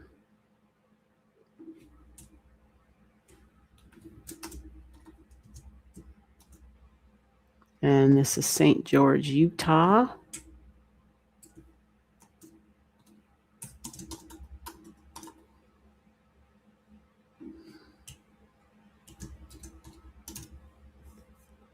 Alrighty. Hey, Chef, have you seen your chart before? This is showing Aries on the ascendant. Aries at 26 degrees. Your moon, 22 degrees in Libra. Libra. Yes, Libra.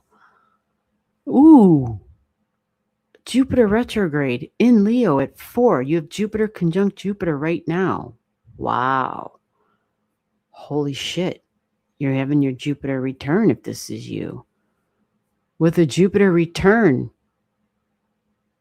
optimism, faith, confidence, publishing. Yeah, maybe a leadership role, boss energy, the future comes into play, the beliefs about my future, courageous and confident energy, front and center.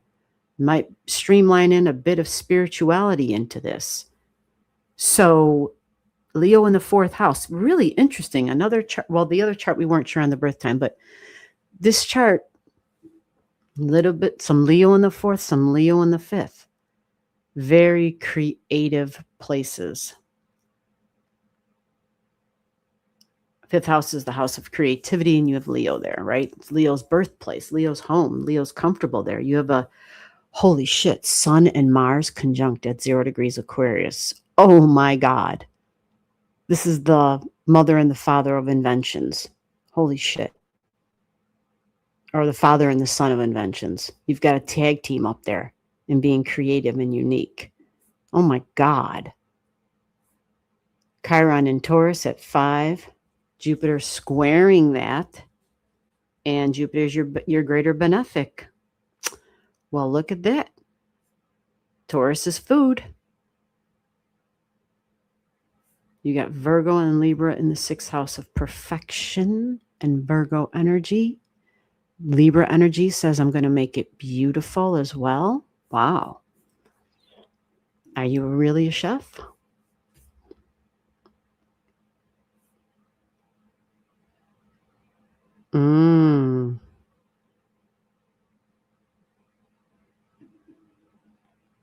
Okay, so let's take a look here. Yeah, the sun and the Mars energy up there in the Aquarius, this is like group energy. It's the sign of the humanitarian, actually. You follow? Altruistic energy. I usually talk about this Aquarian energy as obviously space, science, and astrology, right? But like Habitat for Humanity, volunteering, people doing things and expecting nothing in return type of energy. Not that, we got to get paid. Everyone's got to feed themselves and put a roof over their head. But you have a lot of Aquarian energy up there, and some of that in your 10th house of this is what I'm working towards. And you have Capricorn there with Mercury at your midheaven. Holy shit. Okay, the networker, communications, different ideas for business and what you're building.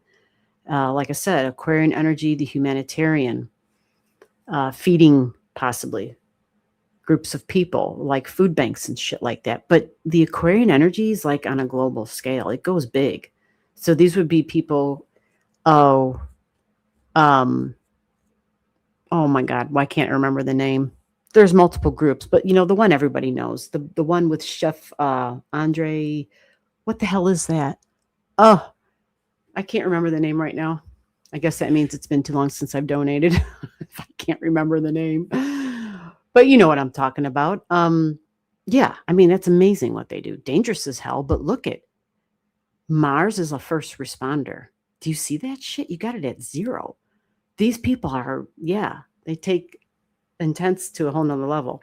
And especially in the kind of work those folks do, they show up on the scene after devastation, and it's like, wow. So that is some special kind of stuff. Not saying, that is totally, that's some deep, intense stuff. So it's fascinating. You have like a health report card of the group, a health report card of the system and the structure and how it's working or not. Innovative energy. Sirius is here too. More food energy, more supply chain energy. taking a leadership role in it, being very creative with it. But this is a need for you. This would be something that satisfies you, like your moon energy does. Wow. Nice trine to your moon over here, which would be professional partnerships, work related partnerships. Can be personal, of course, because this can be domestic energy too, like the people I live with. Can be both, but your Pluto energy is connected not too far from this moon. This adds another layer of intensity. Talks about the past. This can also be traumas. This can also be I come to help heal, right? And what could be more comforting? Like Taurus is the creature comforts, and you have Chiron in Taurus, which talks about a wound in my values, a wound in self-worth, a wound with related to the earth and even food and nature and creature comforts. And your Jupiter in a square with that. Fascinating because you have this big T-square, actually, with the Chiron and the Jupiter. This creates some stress and tension.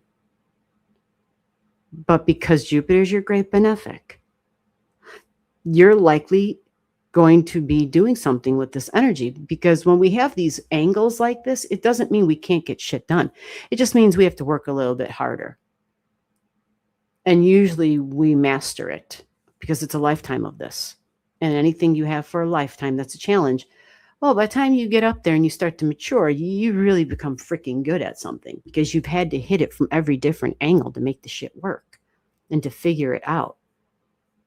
As opposed to somebody where the shit just came easily and they don't even know how they did it, right? This would be a person who's had to be like, nope, not working that way. We got to do it another way. We got to try it another way. And you have Saturn in Virgo. Wow. Service energy. I'm here to serve. Oh my God, you have group energy on your 6th house cusp line of the Virgo stuff, of serving. So whether literally service or serving, yeah, that can be military stuff. That can be, anyway, it can be just showing up in the service industry, but it can also literally mean, we're here to provide. You have group energy here as well, but very structured, long-term goals connected to this and what I'm building, like legacy type of energy here. And the leadership role in that. And it trines your midheaven. It's a strong trine to your midheaven and your Mercury. Well, that's kind of nice. This tells me that this would be because Earth energy is really stabilizing. So it's something that we see as it's tangible and we can do something with it. We can make it work. And having exciting and new in the 7th house of partnerships and different and unconventional partnerships. What are we bonded over? We're bonded over our shared values, but there's also some depth here. Again, it's the Scorpio energy of traumas of the past. So just there's some healing work here with Scorpio and with this Pluto stuff. We bring change with our innovation. We bring change, like surprises even. Shared values. And that absolutely can be, if we're using the food in that way, but really creative and outside of the box. Let me see something real quick here. Shows another perspective on one's wound, sometimes an understanding of why the wound acted the way they did. Okay, so where was this? You have Aureus as part of this big trine with Mercury. Oh, that's fascinating. And your North Node. So, okay, all right. So does this sound like you? Let me flip back over and look at your chat. Let me see. So we can see if we should save this for you.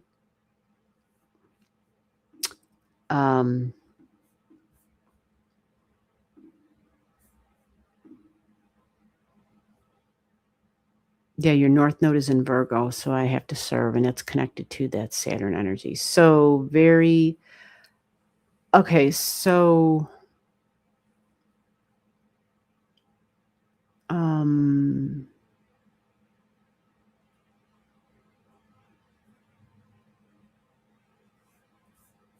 right, let me see here. Where did she go?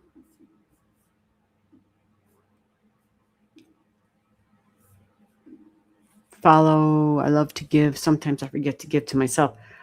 Okay, I see you now. I'm a vacation home private chef, large groups all the time. There you go, large groups all the time. Okay, all the time. So different, right? You're always changing. The partnerships are always changing, I'm assuming. Vacation home private chef, which means, well, actually, I don't know what the hell that means. I don't know if that means you're bebopping around to different homes. So it's like contract work. You know, you get a new client all the time because the Uranus energy would kind of, I mean, it could be servicing group, but it could also mean that you're switching up. I forget, and I sometimes forget myself. This is your South Node in Pisces sacrifice energy, and it's in the 12th house. Just so you know, that would be that spot on for you. And it's even at the Virgo degree. Holy shit. Okay, it is always changing. Then that makes sense. Okay, great. Current soulmate, any advice? Do you think you're with your current soulmate? Or are you saying you're on the search for?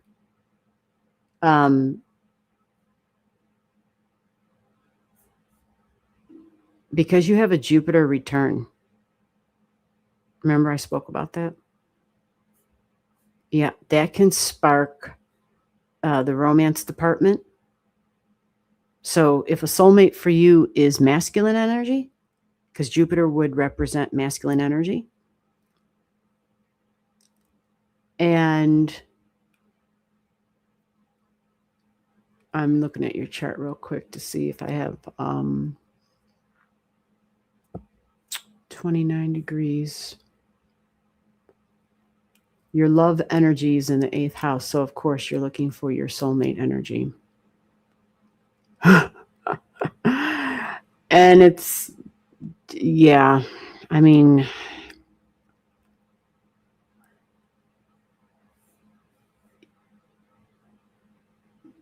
yeah.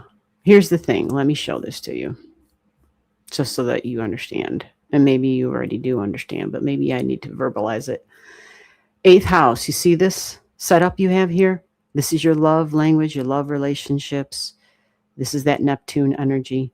All right. They come close together. They're conjunct. They're close by.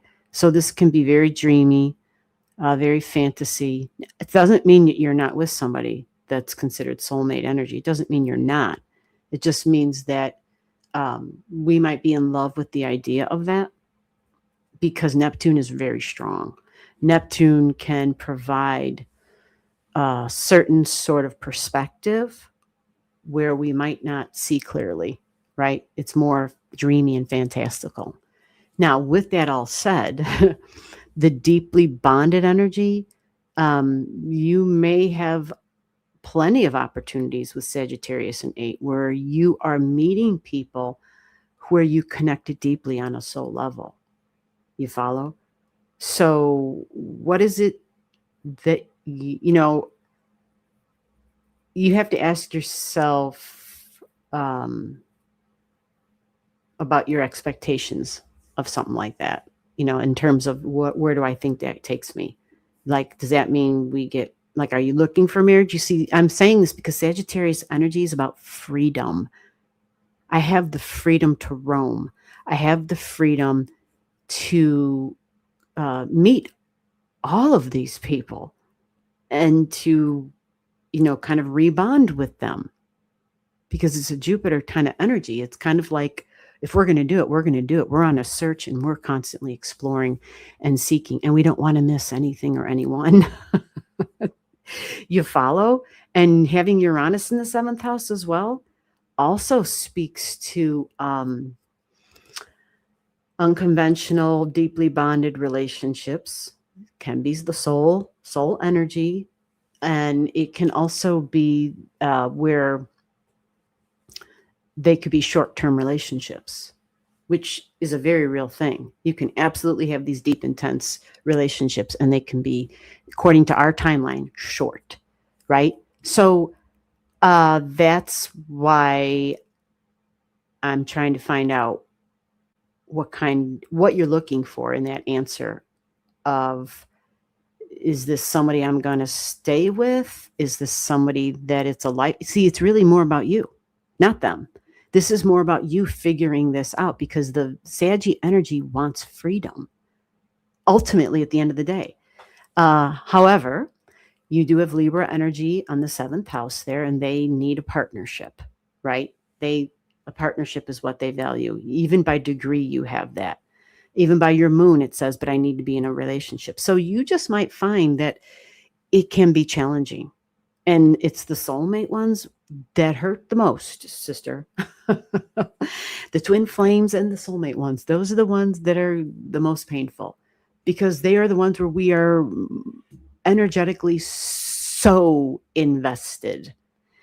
And how deeply do you want to be invested in them? How deeply do you want to be invested in that relationship? It doesn't mean you can't have, I often think of my housemates, not that they don't have a connection, but they have it more on a practical, tangible level where it just works. Do you know what I'm saying? And yeah, they have some deep soul resonating stuff, but not in a Scorpio deeply bonded way of intensity. Theirs isn't like that. It does have hints of it, but it's not like that. They don't have Saggy in the 8th. Saggy in the 8th is Scorpio energy. And with Saggy, it says it's going to bring it on big. And when the wounds come, they're intense. They hit you right here, right? They're deep.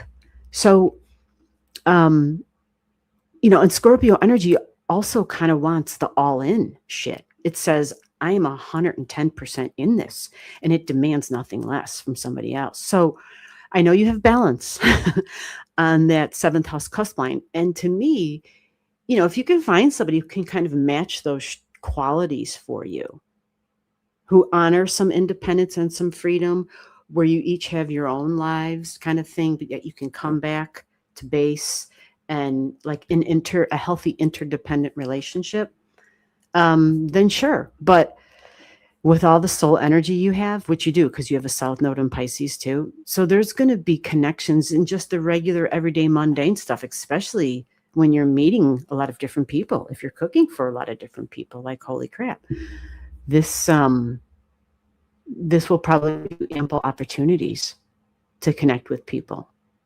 because you have a lot of strong water. So you have a lot of strong water and fire.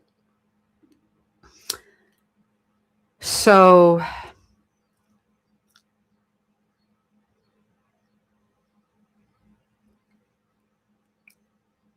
okay.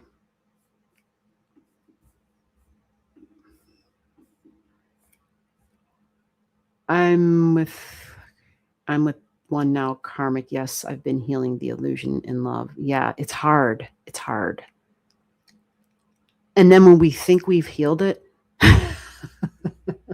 when we think we did it, there's some other shit that happens, and it says to us, oh, but there's still a little bit more here, right? And so, yeah, because the 8th house is the house of wounds, of trauma. And with Saggy there, it expands upon whatever it is that's there, whatever those wounds and whatever the vulnerabilities are. It kind of takes it and it's like, it blows it up. It goes really big. It's like taking a balloon and you just keep going bigger and bigger and bigger. Think of that Jupiter energy. So it can have a very positive outlook on it, and it can make a connection with people that we vibe with on a deeply spiritual path even.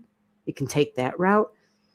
And sometimes that's even the better route, especially if we're able to not be physically intimate. Then that can be, sometimes that's a good route to take. Because it's otherwise it's rough. But I met my TF2. My TF 2 years ago. It's hard to have a relationship without him still pulling on my energy. Yeah, you have a Pisces South Node. This is extreme sensitivities. You follow? And Pisces energy, you kind of mentioned it earlier about the sacrificing, although you didn't use the word, but that's what you're doing. And Pisces has to learn how to set up physical and energetic boundaries. That's one of the missions, because of the levels of, and we feel overwhelmed, right? Yeah. But I'm not waiting for him. I'm watching to heal the wounds that come. Wow. Okay. So you're looking down on the forest. You're like, I see what's going on here. All right. Well, good for you. Brilliant. Yeah. All right. Well, good. Yeah. Sometimes, yeah, the soul thrives for that deep shit, and it's hard, especially if you crave deep relationships. You don't want like the frilly, nilly willy, whatever crap. You're looking for a deep connection. So it just adds to the complexities of it. But that's life. It's complex, and that's just something we all have to accept. It's just reality. All right, we are moving on. It was good talking with you, Chef. Who was after the chef, though? I think we had one, and it was Biddy or something. Is Biddy here? Who was that? Let me scroll. Yeah, it was Biddy. Biddy, are you here? We're at 5:30 though, so I'm going to take one more.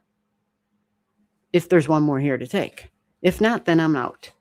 But I got Biddy on the screen, June 13th, 1981.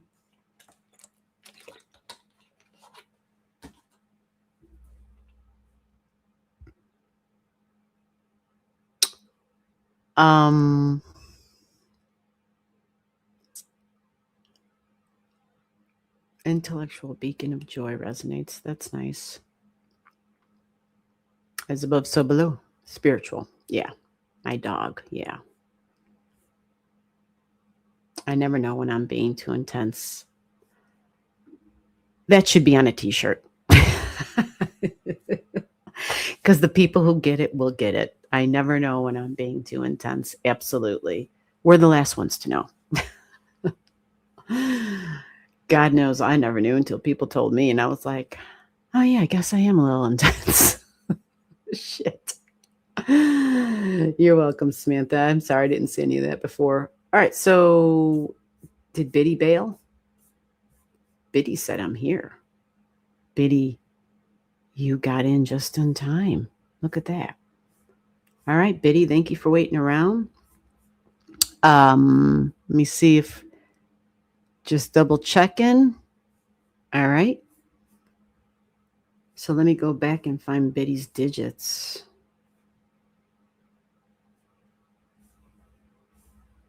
All righty, I think I got you right here. Back on the screen, June 13th, 9 a.m. Is that your real birth time? Exactly 9 a.m.?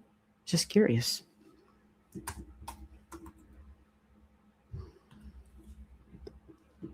June 13th, 1981.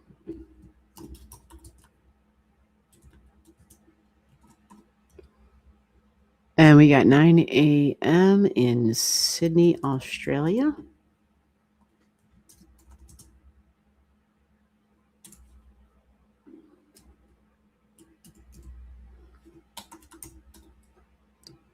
Oh, it's getting cold in here and the air's on and it's getting frigid air. Frigid air.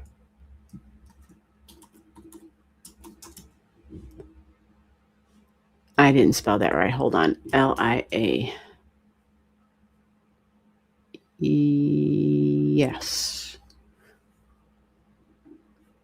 Have you seen your chart before, Biddy?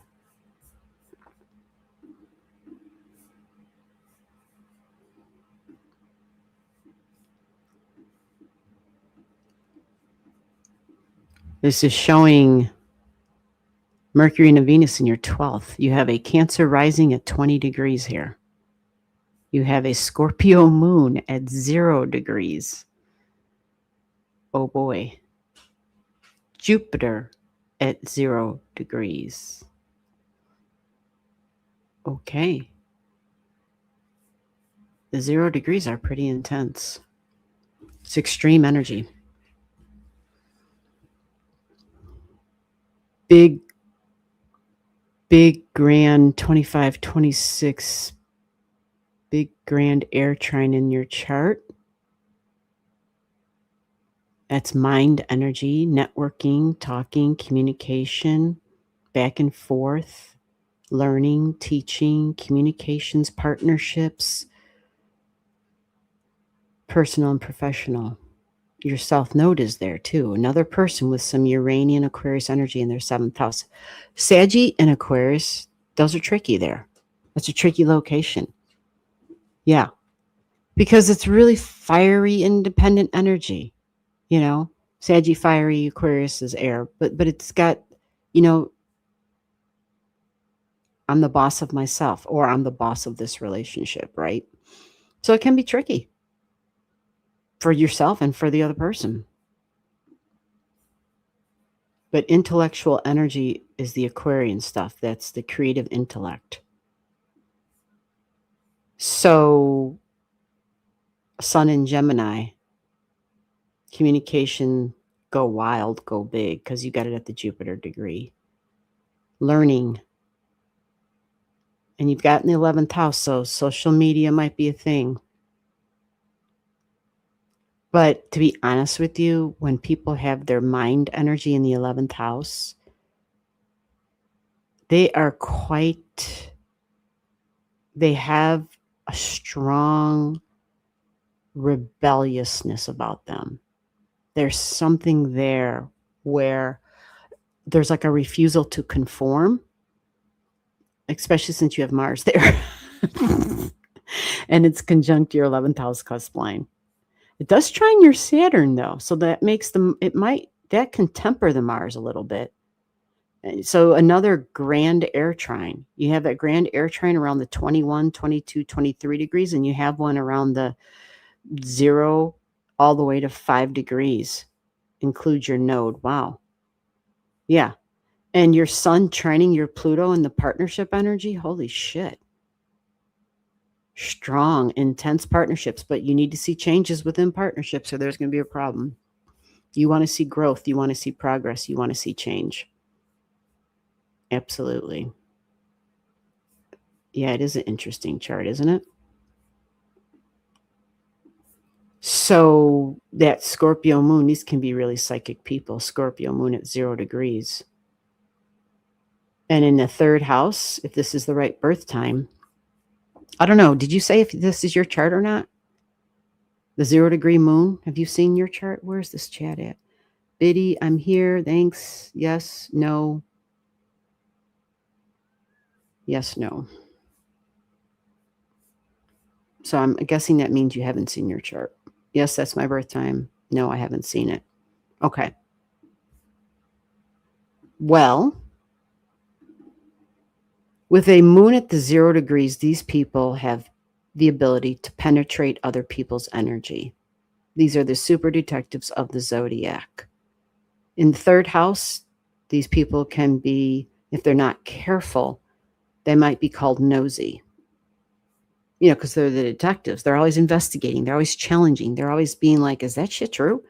Especially something they read or something somebody said. They might challenge others at that 0 degrees. But the other thing here is because it's the moon energy, there might be some other information that comes in, which is like, you know, no, what you just read isn't the truth. Like, this is the truth, right? Because it's really psychic. So it has to have a high level of discernment to really work that energy well, to utilize its power in a beneficial way. Otherwise, it can cause a lot of havoc, especially with siblings, neighbors, coworkers, and peers and cousins. It can cause a lot of crap because we may know shit that we have no business knowing. Like we just know things, right? Private things even that we had no business knowing. If we're young, we might share some of those things and that might cause some problems. You also have a retrograding Mercury in the 12th house where this Mercury is probably going to know some things too. 12th house is the house of I just know the shit. I don't know how I know it. I just know it. Your Mercury is here and it's in a retrograde, which means it goes really inward. You may rethink thoughts, rethink the past over and over, broken record. A lot of stuff cued into mom and family and home and foundations and childhood, ancestry. You might even want to visit, the mother country or whatever, where your ancestors are from. Maybe even education overseas, possibly learning overseas. That's a possibility because of the Mercury up there and the Pallas Athena right there. So there's a strategist energy that's involved here. All right, so let me flip over and see if there's anything here. If Biddy thinks this sounds like Biddy's chart. Biddy. Haven't seen, but that's my time exactly. 100% accurate. Okay, so this is you. This sounds like you. Good. Are you creative? Do you paint? Or are you into music? You have fiery energy and a fiery house of creativity, and you have Neptune there. Now, what I'm going to say is, because your Neptune's at a Uranus degree, which means it's very different. So I might not just be like a traditional, this is the way I use paints. There's going to be something about unique creations here. Unique creations. Sound can be a thing, though, as well. Maybe instruments or whatever the hell kind of sound you decide to choose to create. But you're going to want harmony. You want it to be harmonious. This goes back to your Jupiter energy. Something that is pleasant and pleasing. Something that is a strong sense of, we'll just say harmony, peace and harmony. So soothing, maybe, right? Maybe soothing. But yeah, these significant one-on-one relationships and the change that's demanded of you, you see, you have Pluto conjunct Juno. These are significant relationships like marriage and business partnerships. Some people like, but I'm not married. Okay, then you're not married. Anything that is a partnership that you have. I'm not married to my mother, but yet there's a lot of things, a lot of ways in which I'm tied directly and connected to her. So she would be considered Libran energy for me. You follow? Like there's things I committed to do for her. You follow? So a lot of folks can show up in this place of your chart if it's not like a love thing. It doesn't have to be. All right. It's our level of commitment when it comes to partnerships. And this has got a boss element to it. So masculine energy possibly. But I expect deep changes with the Pluto. And the change is to create healing. It's ultimately to heal. This can be tricky. Usually people who have their Pluto in the Libra, they always have the partnerships on their mind. They're always trying to figure that shit out because it's Pluto, the detective. You also have this, Uranus in Scorpio. Yeah, more information that comes through like a lightning bolt. It's connected to friends and group energy. It's innovative. It has like this authoritarian spin on it. Technology comes up here. Technology is a big one. You have this in the home. If this is your chart, you have this in the home. So an unconventional home, unconventional childhood, an unconventional type of mother, something very unique about her, something very unique about you and your current home, or the way in which you nurture others and yourself.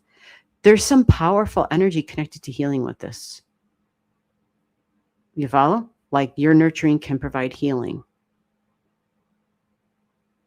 And with that Scorpio moon, again, we just know shit. So fascinating chart. Taurus at the midheaven, finances, values, food, banking, creature comforts. Oh Lord, what happened? Let me move this out of the way.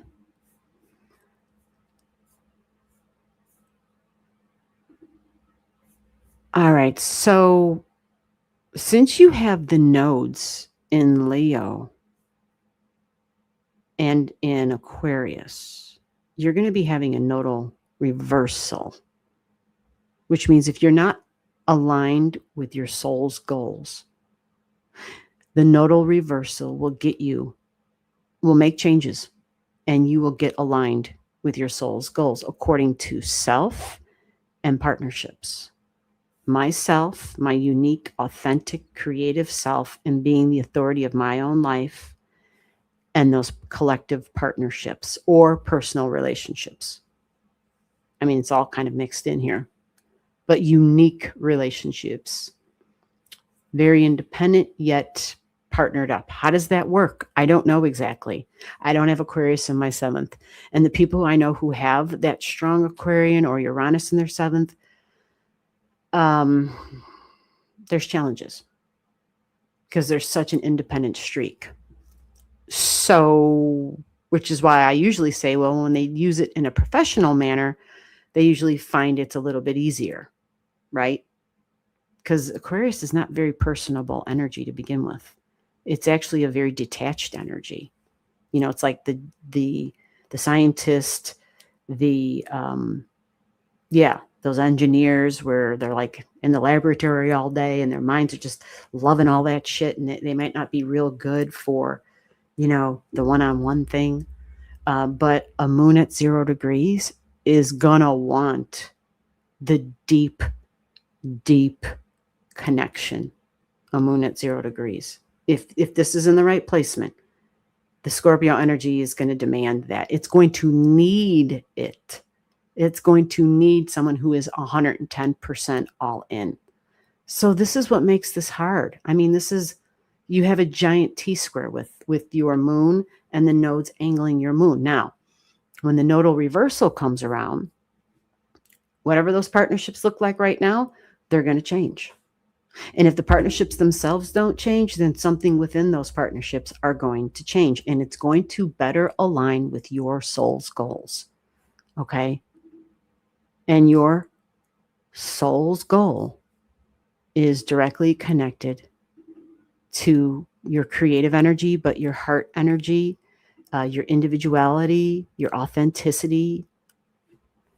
This is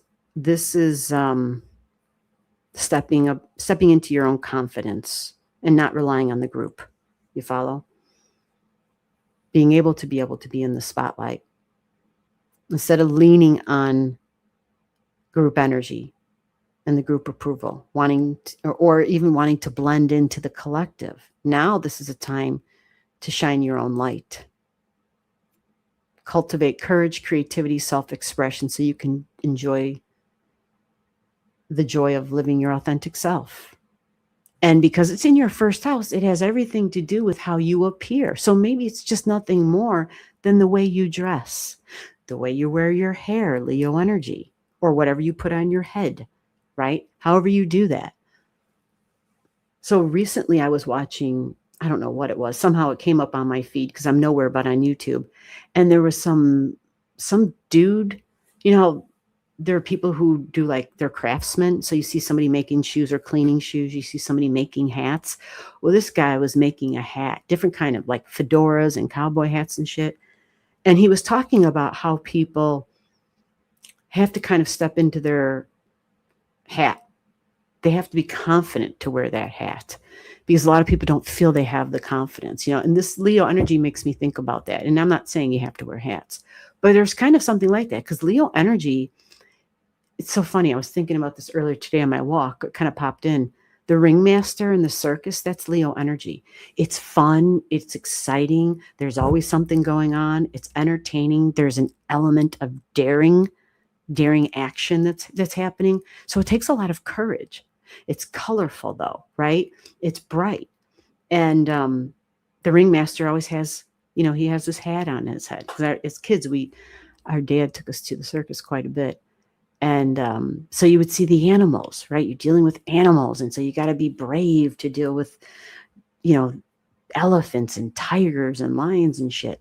And so there's something here with the North Node where you're becoming the king of the jungle. And you're going to state that, you express that by how you dress. And with the partnership energy, what happens here is you won't be so dependent on the opinions of the partners. You follow? It won't depend on what they think or what their interpretation is of your creativity. Does that make sense? And as far as being very creative and unique, this will give you the confidence to step forward with more of that creativity. Because remember, right? Like right now, as you're here today, Jupiter right now is sitting. Where's my chart at? Yeah, see the Jupiter over here at 2 degrees? Well, your natal north node is at 2 degrees, you see? So you had Jupiter coming upon your north node, and it gives you that courage. It gives you, it thinks about the future, and it says, I'm going to start searching and seeking and change maybe even my own life philosophy, especially when it pertains to myself and how I uniquely stand out. Sometimes the Cancer energy, all in the 12th, it likes to stay hidden. You follow? It likes to stay in the crab shell because it feels comfortable. That's where home is. But Leo is the entertainer, even if it's doing something on a camera, but nobody can see my face, which doesn't make sense when we're talking Leo energy. But there can be an image of you, something you created, as long as it's something that's an expression of you. Make sense? So that energy is going to come through for you.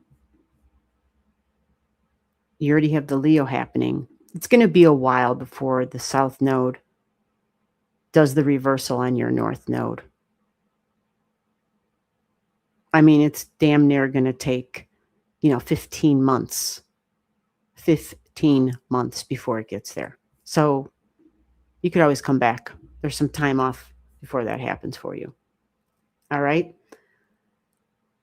Okay, so we're about wrapping this up now. We are out of time. Thank you so much for the feedback. We do this every week, multiple times a week. Put the channel bell, buzzer, dinger, ringer, whatever the hell that thing is, so that you get an alert whenever we go live. These are free readings, and we do not run ads during the live stream. For that reason, we want us to be as smooth as possible, a more appealing experience. And if there's, anytime you're here, you want to help the channel, you can share the live stream out. That helps me to keep doing what we're doing. And every now and then, somebody who wants longer time on their chart and they have the ability, they send a channel gift and we spend more time on their chart. But in the meantime, for those who don't have that, you just come on back the next time and get your digits in the chat. It comes first come, first serve, right? But you got to stay in the chat. If I call your name and you don't respond and you're not here, I go to the next name. So we are going to be back again sometime during the week. And then definitely on Saturday night, right? Every Saturday we do something. 2 Saturdays out of the month, we do this at 7 p.m. And the other 2 Saturdays, we do it privately. So you're always welcome to send me an email. It's running across the bottom of the screen. And you can get in touch with me if you want to partake in a private lives or in a astrology class. It's made to fit everybody at their level, wherever they're at. So just reach out to me if you got questions. And with that, I'm out. Y'all have a great day. Stay safe out there and stay cool. And thank you for everyone who sent a gift to the channel. Greatly, greatly appreciate it. It enables me to continue doing what I'm doing. All right, guys, take care. Bye-bye.